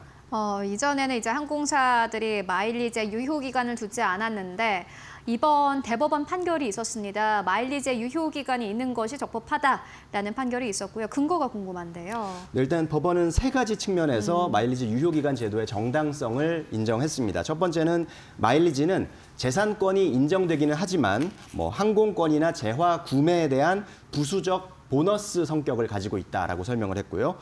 두 번째는 항공사들이 누적된 미사용 마일리지를 모두 이 회계상 채무로 인식해야 하는 부담이 있기 때문에 그 유효기간 설정에는 합리적 필요성이 있다라고 또 보았습니다. 세 번째는 항공사들이 이 마일리지 소멸 시점을 사전에 수시로 안내하고 또 보너스 항공권 외에도 호텔 또는 여행 상품 이런 다양한 그 사용처를 제공하고 있다는 점 이런 점들을 고려했습니다. 이러한 종합적인 판단을 통해서 10년이라는 유효기간이 사적 자치의 한계를 벗어나지 않는다라고 대법원이 결론을 내렸습니다. 마일리지와 관련된 대법원의 판결이 있었고 이에 따라서 대형 항공사들의 경우에는 불확실성은 없어졌다 이렇게 보여지는데 어떻게 보십니까? 네, 그렇습니다. 대법원은 이 판결문에서 고객들이 적립한 마일리지가 늘어날수록 항공사들의 부채가 증가해서 재무구조의 건전성이 악화된다라는 점을 인정했습니다. 이에 따라 항공사들이 마일리지를 적정한 기간 내에 소진시킬 사업상의 필요성이 있다라고 판단하기도 했는데요. 특히 항공사들이 이 마일리지 유효기간을 비교적 장기인 10년으로 설정하고 또 다양한 소액 사용처를 제시하면서 이 소멸 시점을 사전에 또 수시로 안내하기도 하고 이런 점들을 좀 긍정적으로 평가했다고 보여집니다. 이로써 항공사들은 현행 마일리지 유효기간 제도를 안정적으로 운영할 수 있는 법적 근거를 확보하게 된 것이 바로 이번 대법원 판결의 의미라고 볼 수가 있겠습니다. 네, 마일리지 유효기간과 관련된 대법원의 판결 함께 짚고 왔습니다. 네, 지금까지 이데일리 성주원 법조팀장과 함께 이야기 나눠봤습니다. 말씀 고맙습니다. 고맙습니다.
네, 새해를 맞아 정부가 경제 정책 방향을 새롭게 공개했습니다. 그리고 올해 성장률 전망치에 대해서는 1.8%로 낮춰 잡았는데요. 저성장에 대한 우려는 더 커졌습니다. 그래도 그나마 다행인 것은 여러 가지 안도의 메시지도 함께 나왔다는 건데요. 일단 한국은행에서는 이창용 총재 신년사를 통해서 불확실성이 커진 만큼 유연한 통화 정책이 필요하다고 전했습니다. 또한 지금의 이 상황을 외환위기나 코로나19 때와 비교하는 것은 과도하다고 전했고요. 데이터를 보면서 앞으로 1월 금리의 판단을 정할 것이다라는 메시지를 주었습니다. 그리고 또 한은에서의 여러 인사들이 이 환율과 관련한 발언을 내려온 것도 또 안도감을 줬는데요. 곧 국민연금의 환해지 물량이 나올 것이고 환율 안정에 기여할 것이다라는 발언이 나와주면서 시장에서는 환율에 대한 우려를 조금은 덜게 되었습니다. 뿐만 아니라 불확실성이 해소된다면 환율도 진정될 것이다라는 코멘트와 함께 시장의 변동성이 확대됐을 때 대응할 정책 수단을 갖추고 있다라는 메시지도 함께 시장에 힘을 주고 있는 상황입니다. 그렇다면 이번에 기획재정부에서 나온 경제 정책 방향 조금 더 자세히 살펴볼까요? 일단 정부는 민생 경제 회복과 내수 부양을 위해서 상반기에 자동차 개소세를 한시적으로 인하하기로 했습니다. 상반기에 한해서 자동차 개별 소비세가 현행 5%에서 3.5%로 30%가량 인하하게 됩니다. 그리고 주택 공급 확대하기로 했고요. 뿐만 아니라 현재 전국 불안과 여객기 항공사고 등으로 침체되어 있는 관광산업의 활성화를 위해서 전자여행허가제 KETL을 한시적으로 면제하기로 한 조치를 연말까지 연장하기로 했습니다. 통상환경 대응 분야에서는 수출이 가장 주목을 받고 있는데요. 수출 재정 지원 예산을 2.1조에서 2.9조 원으로 확대하기로 했고요. 이를 활용해서 방산과 원전, 콘텐츠 등 관련 펀드를 신설할 예정이라고 밝히면서 관련주에도 또 상승세가 나타나고 있습니다. 대외 신인도 관리를 위해서 세계 국채지수 편입 추진과 외국인 투자 촉진을 또 힘을 내기로 했고요. 마지막으로 산업 경쟁력 강화 측면에서 K조선 등 주력 산업을 지원하기로 했고 3대 게임 체인저 신사업을 지원하기로 했습니다. AI와 바이오, 양자가 포함될 것으로 보이는데요. 이에 따라 관련 기업들에게도 또 온기가 퍼지고 있는 모습입니다. 이러한 정부 정책 모멘텀이 붙을 수 있는 종목들 올해 새로운 주도주로 자리매김할 수 있을지 함께 지켜보시는 것도 좋겠습니다. 이렇게 해서 마켓무버 전해드렸습니다. 네, 이어서 오늘 시장에서 주목해 볼 만한 이슈들, 종목들 함께 이야기 나눠보는 시간 가져보도록 하겠습니다. 오늘도 두 분과 함께 해보도록 하겠습니다. 지시인포의 박근호 이사 그리고 이데일리온의 박정식 파트너 모셨습니다. 안녕하십니까? 안녕하십니까? 네, 오늘 또 두 분과 함께 시장에 대한 이야기 나눠볼 텐데 오늘 그래도 조금 가벼운 마음으로 저희 이슈를 만나볼 수 있을 것 같습니다. 오늘 양시장 상승 탄력 가지고 가고 있는데 코스닥은 보니까는 시간이 가면서 계속해서 상승폭을 키워나가고 있습니다. 현재 거의 3% 가깝게 상승 흐름을 가지고 가고 있는데요. 앞으로 시장이 얼마나 갈지 모르겠습니다만 앞으로 좀 기대를 가져볼 법합니다. 그렇다면 오늘은 어떠한 이슈로 이야기를 나눠보면 좋을까요? 지금 이슈 바로 공개해 보도록 하겠습니다. 네, 순환매가 빠른 국내 시장 1월만 봤을 때 단기적으로 목표를 봐야 할 섹터는 이라는 질문을 저희가 던져봤습니다. 순환매가 빠르다라고 표현을 한 거는 최근에 시장이 너무 빠릅니다. 올라가는 업종 자체가 그리 많지는 않지만 그마저도 너무 또 속도가 빠르고 따라가기가 힘들어서 순환매가 돈다면 지금 이 시점에서 우리가 봐야 될 섹터는 무엇인지 함께 이야기 나눠보도록 하겠습니다. 특히나 또 1월에는 설날 연휴가 있기 때문에 그거 생각을 하시고 좀 이야기 들어볼 텐데 먼저 박근호 이사님 어떠한 섹터 보세요? 섹터요? 딱 섹터만 말씀드리면 오늘 올라서 말씀을 드리는 게 아니라 네. 계속 생각을 하고 있었었는데 반도체 쪽을 저는 보는 게 맞다라고 보고 있습니다. 네, 반도체.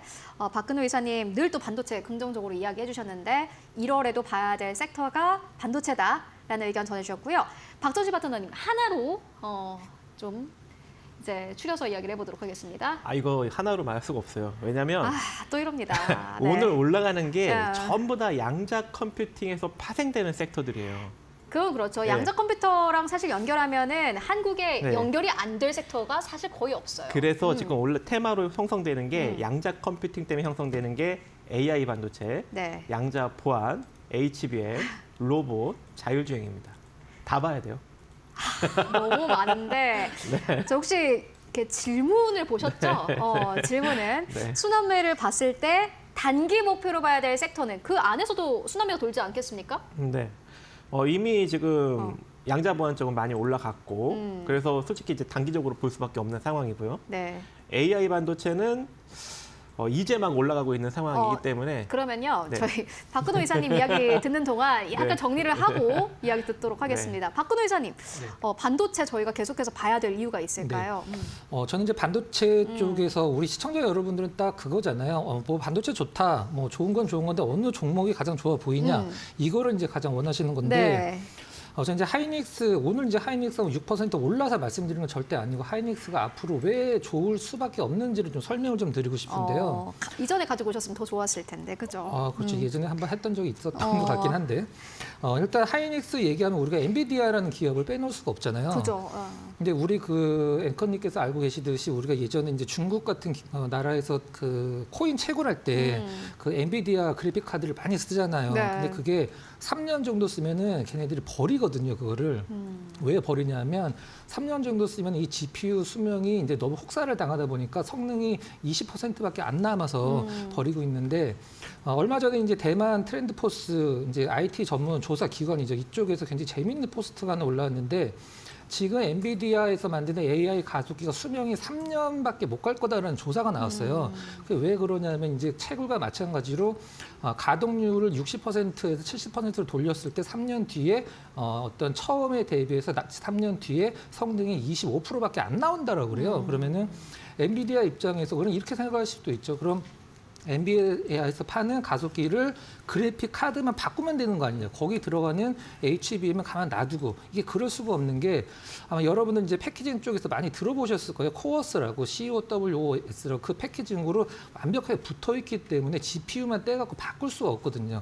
HBM까지 같이 바꿔야 되는 상황이기 때문에 엔비디아 입장에서는 뭐 시체말 좀 약간 봉익임살단 같은 어떤 그런 사업을 하고 있다고 보고 있습니다. 그래서 신규 수요, 그다음에 교체 수요 더불어서 HBM이 하이닉스에서 내년에는 뭐 디램 매출에서 거의 뭐 40% 50%까지 올린다라고 하니까 이 부분과 관련된 부분 그리고 가장 좀 궁금한 삼성전자 그 주주 입장에서 가장 궁금한 거는 삼성전자가 엔비디아 쿼를 통과를 했을 때 과연 삼성전자의 주가가 어떻게 되느냐. 저는 쿼를 통과를 했을 때 그날은 깜짝 상승을 할 수 있긴 합니다만 실질적으로 실적에는 저는 거의 영향을 못 미친다라고 보고 있거든요. 2년 동안에 하이닉스 HBM3가 이제 풀 부킹이 돼 있는 상태에서 하이닉스의 침투율을 거의 미미할 거라고 이제 보고 있는 상황이고 왜 엔비디아가 이제 하이닉스 HBM을 좋아하냐면 하이닉스의 제작 방식과 마이크론, 삼성전자 HBM 제작 방식이 완전히 다르거든요. 이제 하이닉스 같은 거는 MRMUF라고 그래서 우리가 보통 팬케이크 같은 거 구울 때 이렇게 쌓아갖고 이제 다 구운 다음에 쌓잖아요. 하이닉스 같은 경우는 쌓아놓고 디램을 깎아서 쌓아놓고 우리가 8단, 12단 이런 거 얘기하는 것처럼 그걸 오븐에다 한꺼번에 구워버리는 방식이고 삼성전자 마이크론 같은 경우는 하나 쌓고 하나 쌓고 계속 쌓아나가는 방식이거든요. 일장일단은 있긴 한데 하이닉스의 이제 발열이나 가격이나 이런 데서 압도적이기 때문에 엔비디아가 하이닉스 쪽을 좀 굉장히 좀 선호하지 않는다. 그럼 삼성전자는 그걸 왜 못하냐? 그 하이닉스 방식을 하려면은 그 볼드라는 그 소재가 필요한데 그게 일본의 라닉스라는 기업에서 독점 생산하는데 27년도까지 하이닉스한테만 주기로 계약이 돼 있어요. 그래서 삼성전자나 마이크론은 할 수 없는 분야거든요. 27년도까지는. 그래서 정리를 하면 일단은 뭐 가격적인 부분도 실적 대비해서 거의 못 오른 부분, 그 메리트가 있다고 보고 엔비디아의 신규, 그다음에 교체 수요, 이제 교체 수요가 올 때가 됐거든요. 그래서 HBM 쪽에서 내년에 굉장히 좋은, 그리고 낸드 쪽, ESSD도 굉장히 좋았거든요. 작년 대비해서 이 부분, 좀 약했던 부분이 살아나고 강했던 부분은 더 좋아진다. 그래서 하이닉스를 뭐 원픽으로 꼽도록 하겠습니다. 근데 이제 약간 그런 생각이 드는 게 SK하이닉스 너무 좋은 기업이고 실적도 잘 나오고 사실 2025년에 한국 경제에 대한 앞서서 신민영 앵커가 전해드렸습니다만 경제 성장률 전망치가 이제 1%대인 시대에서 실적 추정치가 상향되는 기업들, 그 실적 잘 나오는 기업들 찾기가 힘든데 SK하이닉스 실적 잘 나오는데 엔비디아 주가가 네. 물론 연동되는 건 아닙니다만은 올라갈 때 그만큼 못 올라갔고 만약에 엔비디아의 주가가 뭐 고점 논란이다 이런 것 때문에 떨어지게 된다면 SK하이닉스 주가에도 영향이 있을까요? 어떻게 보세요? SK하이닉스 제가 저희 이데일리 타 방송에서 하나 보여드린 부분이 있었는데 지금 미처 준비를 못했습니다. 네. 마이크론 차트와 99% 똑같이 움직이거든요. 근데 그건 얼마 전에 이제 시간에서 빠진 거 부분을 빼고, 근데 10몇 % 급락한 거 빼고 이 부분을 봤을 때 제가 이런 얘기를 했어요. 하이닉스를 우리가 분석을 할 필요가 없다. 그냥 마이크론 보고 마이크론 가면 하이닉스가 이제 뒤따라가니까 차트가 99% 똑같이 움직입니다. 근데 그 부분들은 제가 봤을 때는 이제 하이닉스 쪽에서 이제 범용 반도체 쪽이 마이크론과 많이 겹치기 때문에 이제 외국인들 매매 때문에 그렇게 움직인 것 같은데 언제까지 뭐 똑같이 움직이는 법도 없고 뭐 마이크론도 올라가고 하이닉스도 올라갈 수 있는 부분이라고 생각을 하고 그리고 오늘 또 외국인 기관이 또 동시 순매수가 그러네요. 아마 들어오고 있는 부분이 네. 있기 때문에 분위기가 뭐 당분간은 좋을 것으로 예상을 합니다. 알겠습니다. 반도체 짚고 왔고요. 이제 드디어 박정식 파트너님으로 넘어가 보도록 하겠습니다. 어떻게 보십니까? 네. 그래서 아까도 이제 이어서 언급을 드리면 네. 양자부안 쪽은 이제 많이 갔잖아요. 그래서 이제 시세가 좀 많이 나왔기 때문에 이제 단기적으로 이제 치고 빠지는 전략이 좀 필요할 것 같고, HBM 쪽은 제가 이제 언급드린 PSK 홀딩스가 오늘 또 급등이 나오기 시작하거든요. 그래서 HBM 관련 쪽은 아무래도 조금 더 이제 시세가 좀 지속될 것으로 보고 있습니다. 그래서 보유하신 분들은 아무래도 약간 스윙격으로 조금 더 이제 1월달 내내 좀 끌고 갈 수 있는 여력이 존재할 것 같고, AI 반도체, 에이징 랜드 같은 종목들도 현재 지금 상승력이 좀 강하게 나오고 있기 때문에 이것도 1월달 내내 좀 좋은 흐름을 좀 보일 것으로 보여지고 있고요. 로봇 관련 종목들은 지금 레인보우 로보틱스 제외하고 그대로 좀 밀렸어요. 그래서 로봇 관련 종목들은 다시금 또 올라갈 수 있는 여력이 존재할 것 같습니다. 그래서 이번에 조금 한 며칠간 눌리면 여러분들이 저점에서 한번 잘 접근을 해보시고, 이제 여러분들이 주목을 해야 되는 게 트럼프 이제 2기 집권이 이제 본격적으로 얼마 남지 않았죠. 1월 20날부터니까. 자율주행 섹터가 움직일 수 있을 것 같아요. 그런데 이미 지금 실적이 안 좋은 뭐 라이다를 만들고 있는 기업들, 이제 이런 이제 새로 이제 신규 상장된 기업들은 주가가 좀 많이 올라간 측면이 있습니다. 하지만 실적이 좋은 기업들, 뭐 이제 모트렉스나 뭐 슈어소프트테크나 뭐 인포뱅크 어느 정도 좀 이제 실적이 나오는 종목들은 아직까지 움직이지 않았거든요. 그래서 아직 움직이지 않은 섹터들을 여러분들이 좀 노릴 거면 자율주행 섹터를 노려보는 것도 좀 괜찮지 않을까, 그렇게 좀 생각을 하고 있고, 이제 양자 컴퓨터가 다양한 이슈를 만들어내고 있어요. 이제 인공지능 캐파를 점차적으로 이제 늘려나가고, 또 이 기술력도 점차적으로 좀 증가시키고, 이제 생성형 AI에서 피지컬 AI 쪽으로 넘어가면서 휴머노이드 로봇이 다시 한번 좀 부각을 받고 로봇 시장도 더 키워나갈 수 있는 그런 가능성도 지금 여러 제치고 있고, 거기다가 테슬라가 AI4 칩을 심은 자동차에 12월 달부터 이번에 이제 새롭게 FSD 버전 V13 2.2를 현재 이번에 배포를 했죠. 근데 이것이 거의 기술적으로 지금 자율주행에 가깝다고 합니다. 그냥 운전자는 앉아서 그냥 전방만 주시하면 알아서 출발을 해서 알아서 주차까지 목적지에 도달해서 다 시키는 그런 완벽한 자율주행 기능을 현재 지금 보여주고 있기 때문에 자율주행도 이제 인공지능과 맞물려서 움직이는 그런 상황이 돼버렸어요. 그래서 자율주행 섹터까지도 여러분들이 좀 잘 눈여겨보시면 좋을 것 같습니다. 네, 알겠습니다. 첨단 기술 쪽 여러분들 계속해서 관심이 필요해 보입니다. 그렇다면 오늘 시장에서 또 주목받고 있는 이슈들 어떤 것들이 있을까요? 이어서 신민영 앵커가 전해드립니다. 네, 매년 미국 라스베이거스에서 개최되는 CES가 다가오는 7일 막을 올리게 됩니다. 최신 기술 트렌드를 확인할 수 있는 세계 3대 최대 규모의 IT 전시회 중 하나로 꼽히고 있는데요.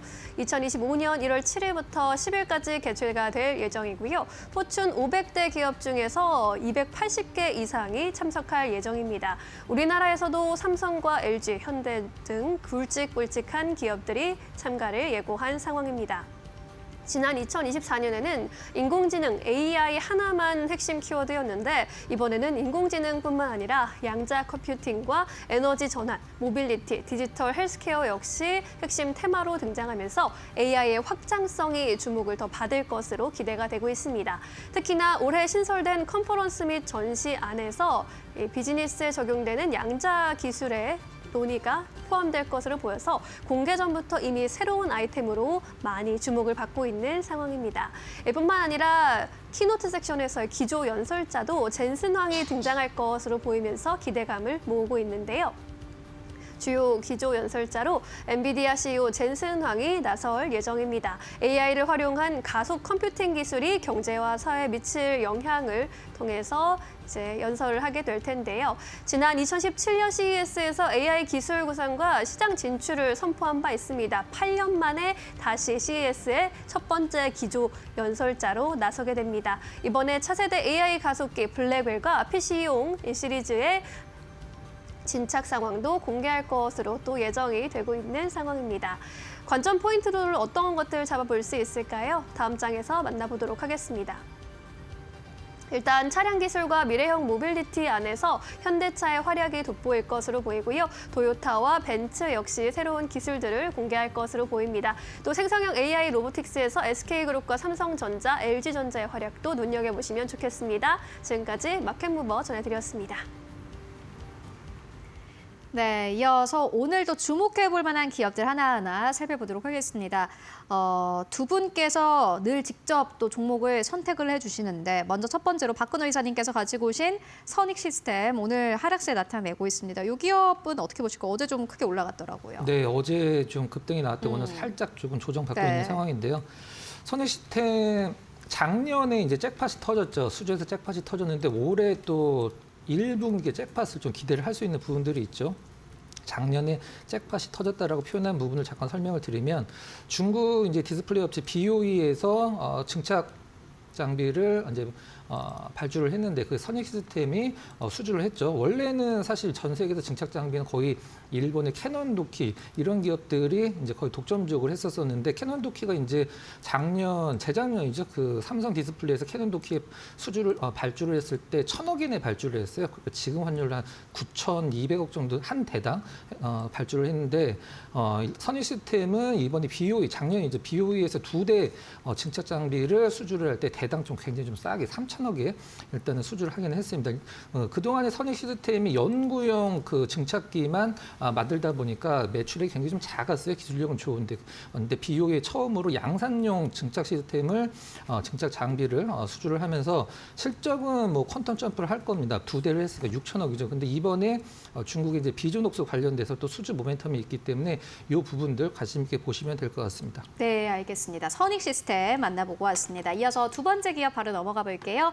GST입니다. 오늘 2.8% 넘게 상승세, 지수 움직이는 것만큼 딱 같이 움직이고 있는 것 같은데 박종시 파트너님께서 가지고 오셨습니다. 어떻게 보십니까? 네, 이제 GST가 갈 때가 됐습니다. 일단 PSK 홀딩스 잘 가죠. 그렇기 때문에 후발로 충분히 움직일 수 있는 그런 종목이 될 것 같고 제가 이제 이전에 언급드리는 ISC도 거의 이제 74,500원권역 오늘 터치했습니다. 그래서 일단 단기적인 매도권역이긴 하지만 잘 가고 있죠. 그래도 후발로 갈 수 있는 종목이 이 GST입니다. 일단 GST 같은 경우에는 유해가스 정화, 가스 정화 장비인 스크러버 그리고 온도 조절 장비 칠러를 만들고 있는 회사죠.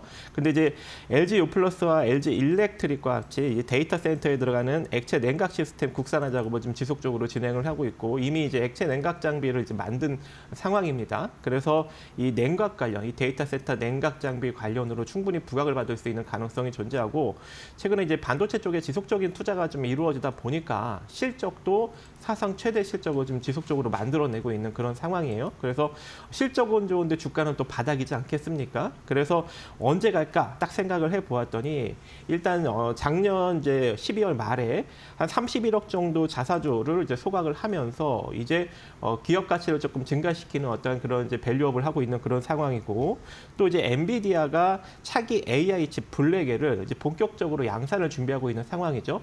내년 3월 정도로 일단 올해죠. 올해 3월 정도로 지금 예상이 되고 있는 상황인데 이게 이제 발열 문제가 상당히 조금 문제로 이제 제시가 되고 있습니다. 아직까지 발열 문제가 막 불거지지 않았으니까 아직까지는 상용화가 되지 않았으니까. 근데 만약에 쓰게 될 경우 이제 발열 문제가 제기될 때 이때 본격적으로 이제 냉각 시스템 관련 종목들이 움직일 수 있는 여력이 존재하고 그렇게 된다면 이 GST가 대표적으로 움직일 수 있을 여력이 존재하고요. 또 주가도 이제 바닥을 다지고 이제 이 횡보 국면을 돌파하려는 흐름을 지금 막 만들어내고 있어요. 제가 이제 여러분들한테 처음으로 이제 언급드렸던 가격 권역이 언제였습니까?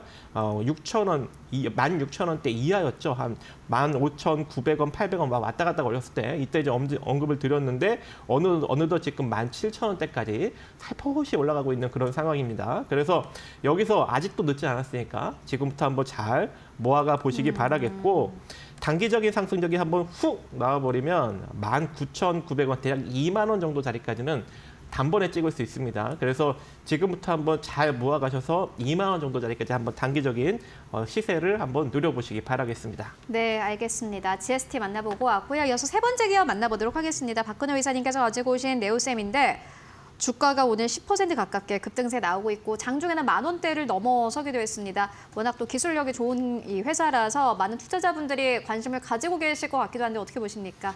네, 뭐 말씀해 주신 대로 사실 실적 대비해서 시가총액을 보면 좀 약간 그 시장에서 높은 밸류를 받고 있다라고 생각을 하는데요. 기술력에서 그만큼 프리미엄을 받을 이유는 좀 있다라고 생각을 하고 있습니다. 몇 개 좀 투자 관련돼서 포인트를 좀 짚어드리면 SSD 검사 장비 쪽에서 글로벌 시장 1위를 기록을 한다라는 타이틀을 갖고 있는 기업인데요. 삼성전자가 SSD가 지난해 대비해서 3분기에 4배 이상 매출이 좀 늘어났죠. 삼성전자의 SSD 검사 장비의 70% 정도를 점유하고 있는 기업이고요. 또 그다음에 굉장히 좀 약간 핫했던 키워드가 뭐 HBM, 그다음에 CXL 관련된 부분. 삼성전자 쪽은 일단은 지금 엑시콘이 많이 좀 담당을 하고 있는데 네오셈이 퀄 테스트를 통과를 해서 엑시콘과 좀 이원해야 될 가능성이 높다고 보시면 될 것 같고요. 일단은 뭐 가장 중요한 부분. 하이닉스 SSD의 70% 검사 장비를 과점을 하고 있기 때문에 하이닉스가 지금 SSD 관련돼서 굉장히 매출이 그 HBM 관련돼서 두 개가 모두 동시에 성장하고 있는 상황이에요. 그래서 이런 투자 모멘텀으로 약간 비싸 보이긴 합니다만은 실적이 좋아지면 주가는 뭐 고평가라고 하긴 좀 힘들겠죠.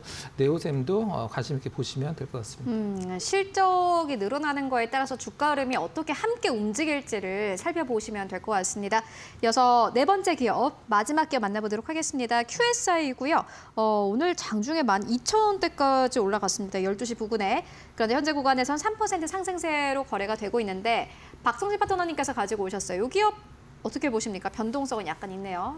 일단 이제 이 기업은 여러분들한테 이제 여러 번 이제 언급을 드렸는데 양자 컴퓨팅 제조사에 판매를 할 수 있는 이 저자분 증폭기 모듈을 생산을 하고 있는 그런 기업입니다. 그래서 이번에 이제 MMIC라는 칩을 이 마이크로 파모 논리식 직접 회로, 이 발음이 좀 어려운데, 자, 이 회로를 지금 현재 개발을 하고 있는데 이 회로만 이제 본격적으로 개발이 완료될 경우 이제 본격적으로 이제 증폭기 모듈을 이 양자 컴퓨팅 회사 제조사에 납품을 하면서 상장 회사 중에 유일하게 지금 양자 컴퓨팅 관련 부품을 이제 양산을 하게 되는 그런 기업이 될 수 있기 때문에 여러분들이 지금부터 조금 이제 급등력이 나오긴 했지만 이제 관심을 가져볼 필요성이 존재할 것 같고, 또 이제 AR, VR 이쪽에서도 3차원 깊이 측정 카메라와 그리고 물류 산업용 라이다 분야에 적용 가능한 이 고출력 펄스 레이저 다이오드를 이제 개발을 해서 이게 이제 AR, VR 관련 종목 또는 자율주행 관련 섹터랑도 엮여서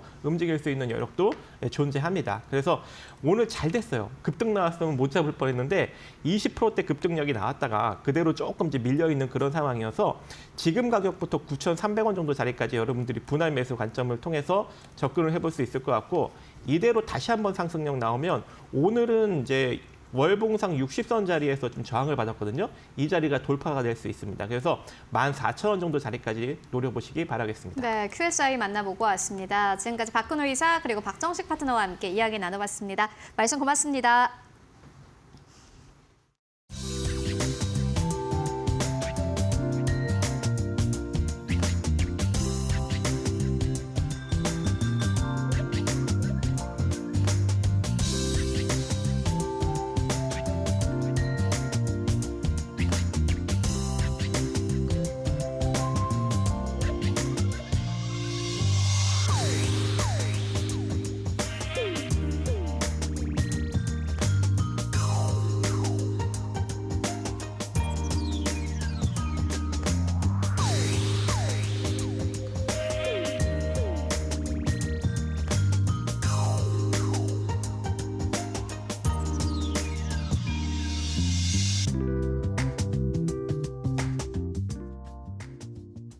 네, 마감 전략 세워보고 가도록 하겠습니다. 오늘은 SK증권 이천 PB센터로 가보도록 하겠습니다. 서영훈 차장 연결되어 있습니다. 안녕하십니까? 네, 안녕하세요. 네, 차장님 오늘 시장 마감 상황 어떻게 분석하고 계십니까? 네, 오늘 그래도 한국 증시 상당히 좀 큰 반등이 있었고 좀 의미 있는 움직임도 있지 않았나라고 생각을 하고 있습니다. 전일 미국 증시가 테슬라를 중심으로 해서 좀 조정을 받았음에도 불구하고 오늘 우리나라 시장은 외국인의 매수세와 더불어서 좀 강한 상승세가 좀 이어졌다라는 점 상당히 긍정적인 흐름이라고 좀 볼 수 있겠고요. 외국인들이 오늘 선물시장에서 1조 넘게 매수가 이루어졌고 전체적인 수급 흐름을 봤을 때는 개인 매도, 외국인과 기관은 양매수를 하는 이런 흐름들이 좀 이어졌다라는 점에서는 긍정적인 흐름이라고 좀 판단이 됩니다.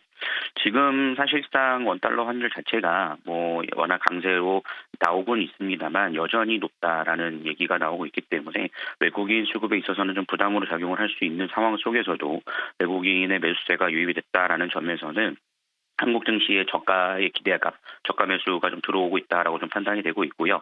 특히나 반도체나 2차 전지 섹터를 중심으로 한 시총 상위 종목들 위주로 들어왔다라는 점에서도 긍정적인 흐름이라고 좀 볼 수 있겠습니다. 앞으로 시장이 좀 강한 반등을 기대하기는 어렵다 하더라도 업종별로 실적인의 기대감이 있는 종목군들에 대해서는 수급들이 좀 들어올 가능성이 높다라고 좀 판단을 하는 만큼 종목 선별에 좀 더 신중을 기울여셔야 되는 시기가 아닐까라고 생각을 하고 있습니다. 시장은 좋은데 종목을 선별하고 선택하는 데에는 신중함을 요하는 그러한 시장이다라는 의견 전해주셨습니다. 그렇다면 오늘 보는 기업 있으실까요? 제가 관심 있게 보고 있는 종목은 시노펙스 좀 보고 있고요. 반도체에 관련된 종목이라고 볼 수 있겠습니다. FPCB 쪽에 대한 생산이 이루어지고 있고 또 멤브레인 필터 쪽의 생산이 이루어지고 있는 기업이고요. 최근에 망여과 장치에 대한 정수장을 획득을 했고 앞으로 탄소 배출권에 대한 부분들이 좀 강조될 텐데 처음으로 탄소 배출권에 대한 판매가 개시됐다라는 점에서 이걸 연속 좀 강세를 좀 띄고 있는 상황입니다. 그래서 단기적으로 좀 단기 상승을 좀 노려볼 수 있는 구간대가 좀 이어지지 않을까라고 좀 기대를 하는 만큼 저가 매수 기회로 좀 삼아 보시는 것도 좋지 않을까라고 말씀을 좀 드리도록 하겠습니다. 네, 시노펙스에 대한 투자 의견 듣고 왔습니다. 말씀 고맙습니다. 네, 감사합니다. 네, 모처럼 국내 증시 양대 지수 동반 상승 마감을 기다리고 있는 금요일장입니다. 마감의 기술 오늘도 곽유정 파트너와 함께하겠습니다. 안녕하세요. 네, 안녕하세요. 네, 오늘 시장 어떻게 보셨을까요?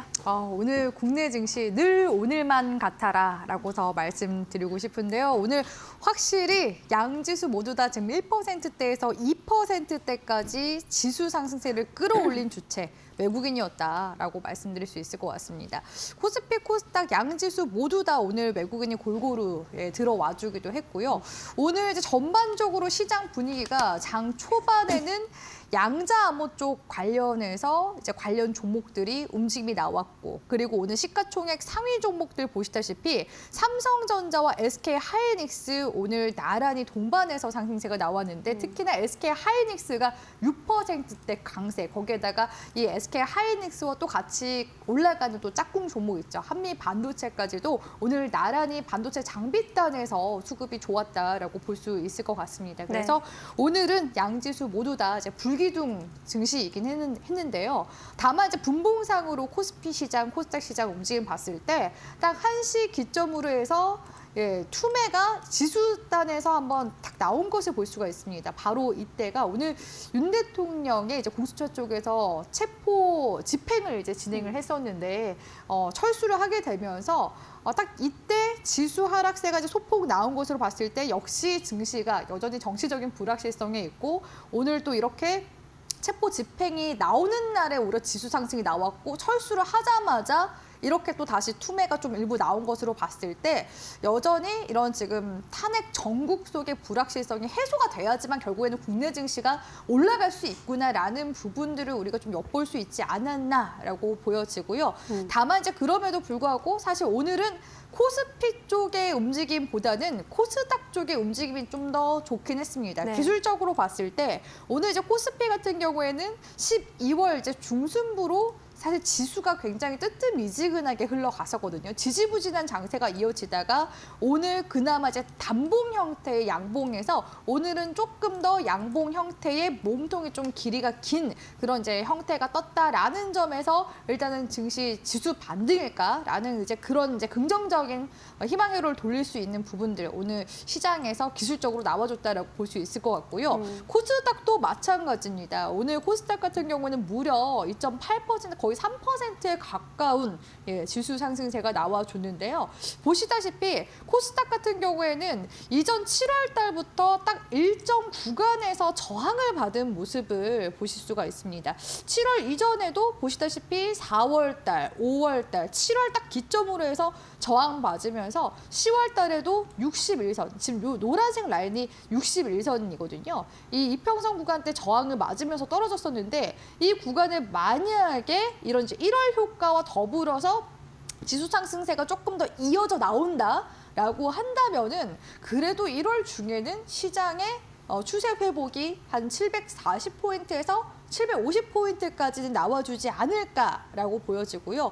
그러다 보니까 오늘 이제 코스닥 같은 경우에도 전반적인 지금 분위기가 좋았죠.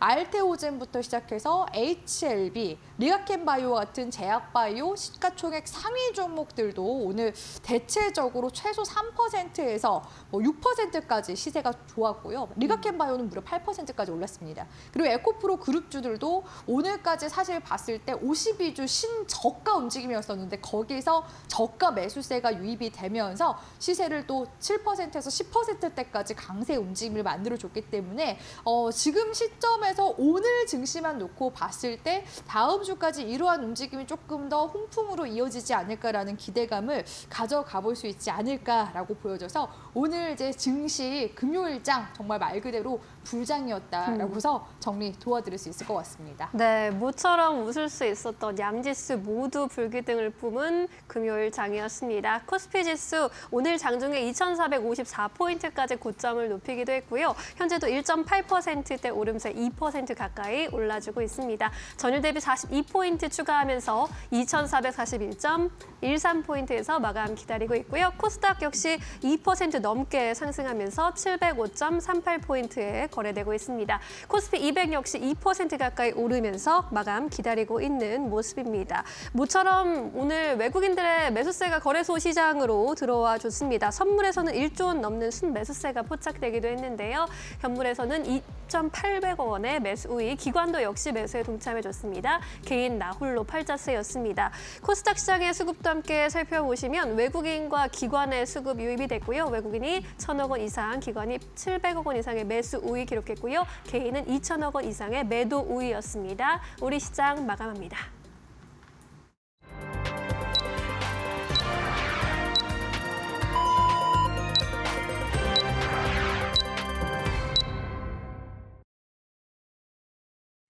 네, 2025년 1월 3일 금요일장 모두 다 마무리가 됐습니다. 참 변동성이 짙었던 한 주였던 것 같습니다. 어제에 이어서 오늘까지 좀 시장에 대한 우려는 컸지만요. 오늘 양시장이 모두 다 강력한 출발을 해줬고요. 또 시간이 지나면서 상승폭을 오히려 확대하는 흐름을 보여줬습니다. 다시 외국인들이 돌아왔습니다. 오늘 코스피 코스닥 양시장에서 모두 다 외국인 투자자들의 수급이 유입이 됐고요. 이에 따라서 오늘 한국 시장의 시가총액 상위 기업들이 대체적으로 상승하면서 거래를 마감을 했습니다. 오늘은 코스피가 2,400선을 다시 한번 회복을 했습니다. 그렇다면 지수는 어떻게 마감했을까요? 마감 지수 상황 바로 만나보도록 하겠습니다. 네, 보시다시피 오늘 코스피는 1.7% 넘게 상승하면서 최근 한국 시장의 우려를 모두 다 털어내는 모습을 보여줬습니다. 2,400선을 하회하면서 거래를 마감했던 코스피, 2025년에 들어서면서 역시나 2,400선 아래에서 거래를 출발했는데 오늘은 다시 한번 2,440선까지 고점을 높이면서 거래를 마감을 했습니다. 장중한 때는 2,450선까지 올라오기도 했는데 오늘 시장의 저점은 2,402선, 거래를 출발할 때가 가장 저점이었습니다. 반발 매수세가 강력하게 유입이 됐습니다. 그리고 오늘 코스닥은 2.7% 넘게 상승하면서 700선을 탈환했고요. 705선에서 거래를 마감을 했습니다. 2025년 들어서 코스피보다는 코스닥이 조금 더 선전하는 흐름 보여주고 있습니다. 그렇다면 오늘 시장 시가총액 상위 기업들 어떻게 마감했을까요? 바로 만나보시죠. 네, 오늘 삼성전자 1.8%, 삼성전자가 오르긴 했지만은 사실 지수와 거의 연동되는 흐름이었고요. 더욱더 아웃퍼폼하는 이 역할은 못했습니다. 오늘 삼성전자는 54,400원대에서 거래를 마감을 했고 SK하이닉스의 선전이 놀라웠습니다. 6% 넘게 상승세 181,900원대에서 종가를 형성을 했는데요. 전 거래일보다 주가가 10,000원 이상 오르면서 거래를 마감을 했습니다. 수급이 강력하게 유입이 된 것이 트리거가 됐고요. SK하이닉스는 외국인들의 수급 그리고 기관의 수급이 함께 유입이 됐습니다. 삼성전자의 경우에도 외국인 기관의 수급이 함께 유입되긴 했습니다만은 기관의 수급의 양은 꽤나 컸지만은 삼성전자에 대한 외국인들의 수급은 여전히 좀 약한 상황이고요. LG엔솔 2.8% 넘게 상승세, 삼성바이오로직스, 현대차는 오늘 지수 대비해서는 좀 저조했습니다. 6위권부터 10위권까지를 함께 만나보시죠. 네, 6위권부터 10위권까지 기아도 좀 안 좋았습니다. 0.8% 하락세 10만 원대에서 거래를 마감을 했고요. 셀트리온은 강보합부 우선주 오늘 1% 가깝게 상승세, 네이버가 그나마 좀 강했는데 3% 넘게 상승하면서 20만 원대 다시 한번 탈환하면서 거래 마감했습니다. 이어서 오늘 코스닥 1위권부터 5위권까지는 어땠을까요? 함께 만나보시죠. 특히나 코스닥의 시가총액 상위 기업들의 탄력이 오늘 대단했는데요. 알테오젠 6%, 에코프로비엠 7%, 에코프로 10%, 레인보우 로보틱스가 10% 넘게 급등하면서 거래 마감했습니다. 1위권부터 5위권이 모두 다 6에서 10% 가깝게 급등 흐름이 나왔습니다. HLB는 오늘 3% 상승하긴 했습니다만은 최근 시장이 부진할 때 또 HLB는 강력한 퍼포먼스를 보여줬기 때문에 계속해서 좋은 흐름을 가지고 가고 있다라고 봐도 될 것 같고요. 이어서 6위권부터 10위권까지를 함께 확인해 보고 가시죠. 네, 6위권부터 10위권까지 리가켄바이오가 8.5% 넘게 상승세, 오늘 다시 한번 11만 원대까지 올라오면서 종가를 형성을 했고 삼천당제약 3% 넘게 상승세 15만 5,400원대, 휴젤 1.7%, 리노공업이 5.5% 넘게 상승하면서 20만 9천 원대까지 올라갔습니다. 특히나 코스피 내에서 반도체 기업들이 선전하면서 리노공업과 같은 기업들이 함께 따라가는 흐름을 보여주기도 했고요. 다만 클래시스의 주가 흐름은 아쉽습니다. 오늘 약보합권에서 52,200원대에서 종가를 형성했습니다. 네, 지금까지 코스피 코스닥 마감 상황 함께 살펴보고 왔습니다. 네, 1월 3일 국내 증시 상승 마감했습니다. 통상적으로 새해 첫날 지수가 오른다라는 증시 격언이 있는데 올해는 하루 늦게 좀 반영이 된 모습입니다. 통상적으로 새해를 맞아서 또 1월 효과 기대해 볼 수 있지 않을까 싶긴 하지만 올 한 해에는 아직까지 각종 대내외 불안 남아있기 때문에 향후 지수 흐름을 두고 또 여러 가지 전망 엇갈리고 있는 상황입니다. 네, 다음 주 시장 전망 계속해서 해보겠습니다. 파트너님, 다음 주 시장 어떻게 좀 준비를 해보는 게 좋겠습니까? 일단 오늘 하루 외국인 순매수가 또 들어왔다고 해서 우리가 안심할 수는 없는 상황입니다. 왜냐하면 최근에 외국인 순매수세가 연속으로 들어온 적이 없고 거진지 순매도로 가다가 한 번씩 들어와주는 그런 이제 모습들이 계속 좀 반복적으로 나타나주고 있기 때문에 결국에는 외국인 순매도가 진정되는지 그런 여부 자체가 굉장히 좀 중요하겠다라고 보여지고요. 네. 사실 이런 이제 외국인 순매도의 또 배경에는 통화 시장이 불안정하다라는 이제 부분들을 볼 수가 있겠죠. 특히나 최근에는 환율 시장이 우리 이제 국내 원달러 환율이 1,486원까지 치솟다가 그나마 지금 1,460원대로 안정세를 좀 찾아가고 있는 중이긴 합니다. 하지만 우리가 언제부터 1,400원대가 안정세였다고 얘기를 했었나요? 그러게요. 통상적으로 우리 국내 이제 원달러 환율 같은 경우에는요, 1,300원에서 1,400원대 구간이 어떤 구간이냐면 대외적인 변수나 한국의 경제 펀더멘털이 흔들릴 때 왔었던 그런 이제 레인지였다라고 볼 수 있을 것 같습니다. 그래서 이런 이제 환율 급등이 계속해서 이어지게 된다면 아무래도 이제 수입 물가가 상승하게 됨으로써 국내 기업들 같은 경우에는 채산성이 악화가 될 수밖에 없고요. 아직까지는 다행히도 무역 분야에 있어서는 흑자 기조를 지금 유지를 하고 있고 채산성은 악화되지 확실하지 않은 상황이기 때문에 뭐 기존에 이제 환율 급등세가 나왔을 때 무역 수지가 악화되는 그런 극단적인 지금 사례까지는 가지는 않은 그런 상황이긴 합니다. 그럼에도 불구하고 지금 대부분의 투자 자금 자체가 역시나 미증시 내지는 코인 시장으로 흘러가고 있다는 점. 물론 이제 우리나라 국내에서도 서학개미들이 출연을 하고 있긴 하지만 우리 국내 개인 투자자들이 미국 시장으로 간다고 해서 그 미국의 큰 시장에 자금이 들어올릴 수가 있을까요? 또 그거는 아니라는 거예요. 오히려 지금 세계 시장 자체가 해외 시장에서도 지금 미증시를 당연히 좀 주목할 수밖에 없고 그렇다 보니까 계속 강달러의 힘이 실려지는 그런 이제 모습이라고 볼 수가 있을 것 같은데 네. 그럼에도 불구하고 환율이 올라가게 되면 수출 기업들 같은 경우에는 또 호재이긴 하거든요. 그럼 수출 기업들 어디가 당연히 호재이겠습니까? 자동차랑 반도체 부문이 역시나 수출에 있어서는 또 흑자 기조를 유지할 수 있다는 점을 우리가 눈여겨봤으면 좋겠고요. 이러한 환율 효과를 중심으로 해서 국내 증시 역시도 하방 경직성이 계속 일어나지 않을까라는 증권가 분석이 있기도 합니다.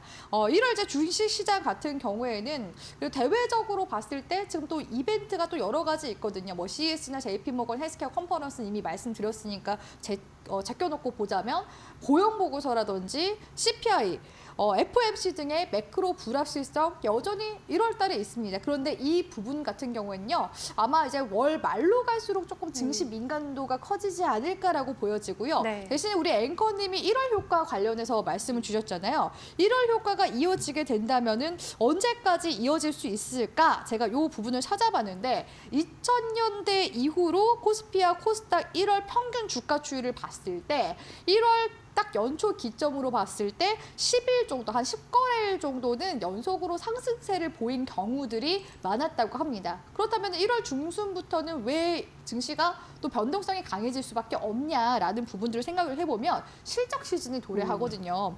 물론 이제 이달 초 같은 경우에 삼성전자 4분기 잠정 실적 발표율이 8일에 있습니다. 네. 그렇기 때문에 반도체 섹터들 지금 최근에 분위기는 좀 좋아지고 있는데 이 분위기 그대로 이제 4분기 실적으로 어차피 눈높이가 많이 낮아진 상황이기 때문에 끌고 갈 수 있을지 이 여부를 좀 보셨으면 좋겠고요. 미국의 빅테크 기업들도 이제 본격적으로 실적 발표가 22일 기점으로 해서 나오게 될 예정입니다. 그렇기 때문에 실적 시즌에 따른 민감도를 우리 시청자분들도 좀 주의해 주시는 게 좋지 않을까라고 보여지고요. 다만 이제 1월 효과를 주도하는 종목에 있어서는 증권가 쪽에서 어떻게 전망하고 있냐면 대부분 주도주가 아니라 낙폭과대주의 가능성이 높다라는 이야기들이 나오고 있습니다.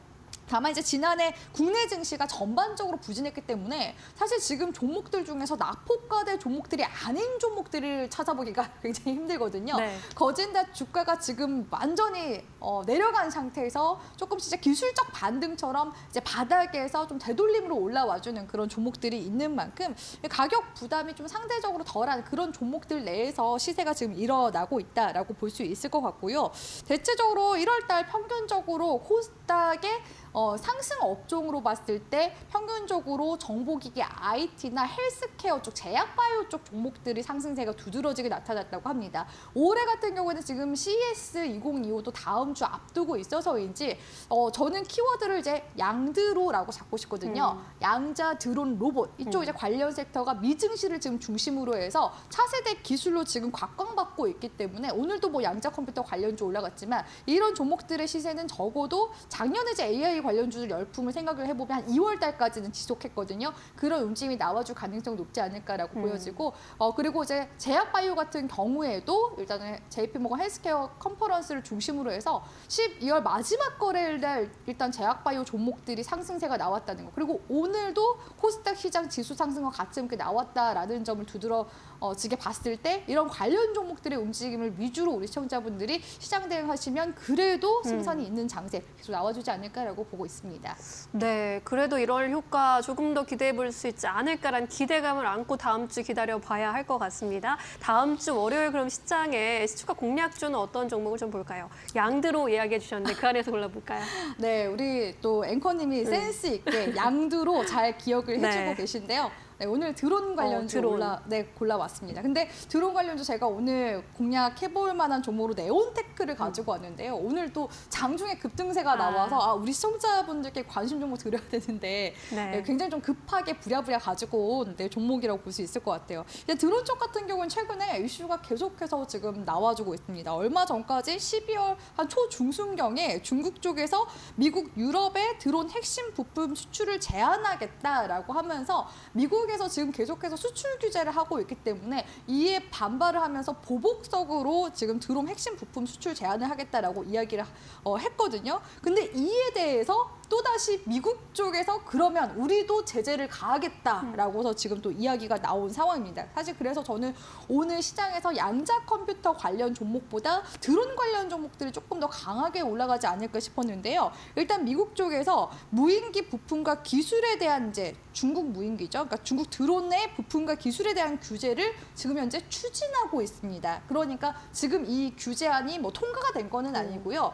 지금 추진하고 있기 때문에 만약에 뭐 법안이 발의가 되거나 했을 때는 한 3월 정도 경우로 지금 바라보고 있는 그런 상황이라고 볼 수 있을 것 같고요. 연방 규정상 적대국 같은 경우에는 중국과 쿠바, 이란, 북한, 러시아, 베네수엘라 이렇게 6개 국가가 있지만 중국과 러시아 같은 경우에는 산업안보국에서 적대국으로 분명히 지금 하고 있는 상황입니다. 또한 이제 미국 쪽에서는 중국이 세계 무인기 시장에서 지배적인 위치를 악용할 위험이 크다라고 보고 있는데요. 보니까 2021년도 자료에 따르면 중국의 본사를 둔 기업이 개발한 무인기 제품이 무려 미국의 민간 무인기 시장의 최소 75%를 차지하고 있다고 합니다. 그렇기 때문에 당연히 미국 입장에서는 이런 이제 중국산 부품이 또 쓰이게 되면은 안보에 대한 위협을 받게 될 가능성이 높거든요. 그래서 무인기 데이터 유출과 원격 조정을 지금 주요 위험 분야로 지목을 하고 있는 데다가 지난 9월 달 같은 경우에는 세계 최대 무인기 제조업체인 중국의 DJI의 신규 제품의 미국 내 사용을 금지하는 그런 법안을 처리하기로 했습니다. 그렇기 때문에 드론 관련 종목들 시장에서 계속 관련 테마성 움직임이 나와줄 가능성이 높고요. 네온테크 같은 경우에도 이런 드론 관련주로 시장에서 부각이 되고 있는 종목인데다가 글로벌 군용 드론 시장도 78조 정도 시장이 되는데 군용 지금 드론도 만들고 있기 때문에 네온테크를 한번 주목해 보셨으면 좋겠습니다. 가격 전략 같은 경우에는 제가 오늘 사실 가격 전략을 한 3,200원 정도로 지난 전고점 구간대까지 바라보고서 가지고 왔는데요. 오늘 딱 그 3,200원 부근까지 한번 매물 소화해주는 움직임이 나와주더라고요. 그래서 다시금 이 전고점 구간대를 돌파해주려는 시도가 한 번 더 나와줄 가능성이 높기 때문에 그 구간대를 한번 노려보시고요. 손절 같은 경우에는 사실 아까 올라오기 전 제가 가격을 기준으로 잡아드리긴 했는데 그래도 그럼에도 불구하고 2,550원 선 구간대, 그러니까 21선 구간대만 크게 이탈하지 않는다면 계속해서 조금 더 추세 상승이 유효하게 나오지 않을까 기대해 보시면서 가격 전략 참고해 나가셨으면 좋겠습니다. 네, 좋습니다. 오늘은 추가 공략주 네온테크로 살펴봤고요. 드론 관련주 목표가 3,200원까지 바라보도록 하겠습니다. 저희는 다음 주에도 여러분들의 마감과 함께 하겠습니다. 오늘 말씀 잘 들었습니다.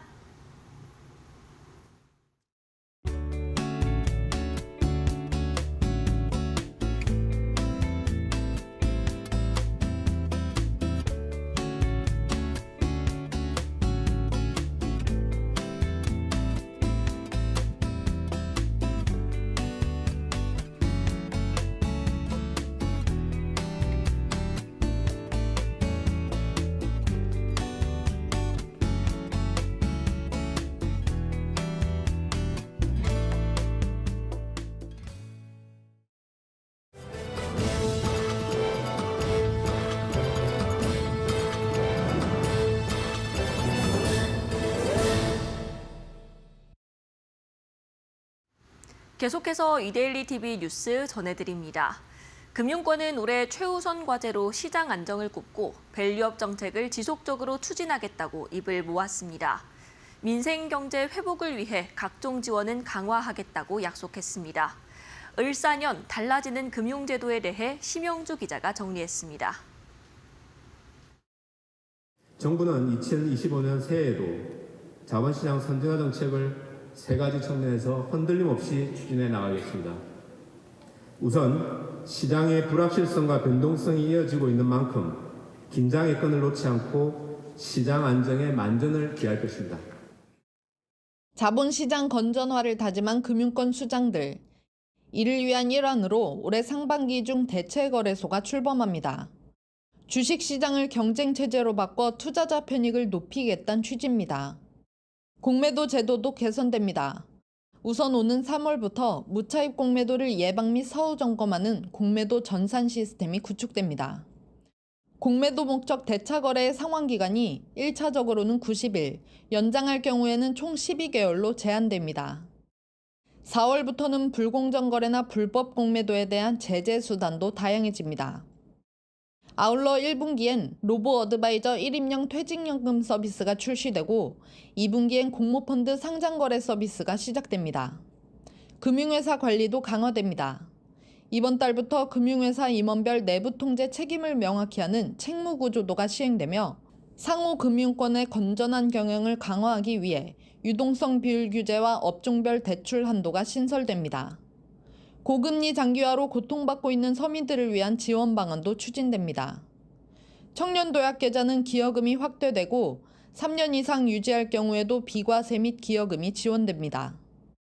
이 밖에 소상공인 금융 지원과 카드 수수료율 인하, 공인회계사 응시 수수료 감면 등이 추진됩니다. 예금 보호 한도는 1억 원으로 오르고 실손보험 청구 전산화와 오픈뱅킹 법인 계좌 조회 서비스 등이 시행됩니다. 이데일리 TV 심영주입니다. 최태원 SK그룹 회장이 오늘 사회관계망 서비스를 통해 SK는 인공지능 사업을 글로벌 규모로 확장하는 데 필요한 기술과 파트너십 역량을 갖추고 있다고 말했습니다. 최 회장은 지정학적 불확실성과 AI 산업의 급속한 성장으로 비즈니스 환경은 전례 없는 도전을 받았다고 밝혔습니다. 그러면서 어려움 속에서도 한국과 전 세계 SK 구성원들의 변함없는 헌신은 빠른 재도약의 토대를 마련하는 데 중요한 역할을 했다고 전했습니다. 아울러 SK의 에너지 솔루션 역량을 통합해 AI 분야 고객 및 파트너에게 종합적인 지원 체계를 제공하는 동시에 새로운 사업 기회를 지속적으로 창출할 것이라고 강조했습니다. 중소기업 중앙회는 오늘 서울 여의도 중기중앙회에서 중소기업 단체와 정부, 국회 등 각계 주요 인사 400여 명을 초청해 2025 중소기업인 신년 인사회를 개최했습니다. 이날 행사에는 최상목 대통령 권한대행과 우원식 국회의장 등 정치권 인사와 주요 경제단체 대표들이 참석했습니다. 김기문 중소기업 중앙회장은 사자성어 인내 외양을 소개하며 인내하면 어떤 어려움도 이겨낼 수 있는 만큼 쉽지 않은 경제 상황이지만 새로운 미래를 위해 함께 노력하자고 말했습니다. 최상목 권한대행은 중소기업 투자를 확대할 수 있도록 중소 중견기업을 대상으로 임시투자 세액공제를 도입하는 등 지원 방안을 적극 강구하겠다고 밝혔습니다. 지금까지 이데일리 TV 뉴스 전해드렸습니다. 네, 오늘 저희가 준비한 소식은 여기까지입니다. 네, 추워진 날씨 건강 유의하시고요. 저희는 다음 주 월요일에 다시 찾아뵙겠습니다. 네, 시청해주신 여러분 모두 고맙습니다.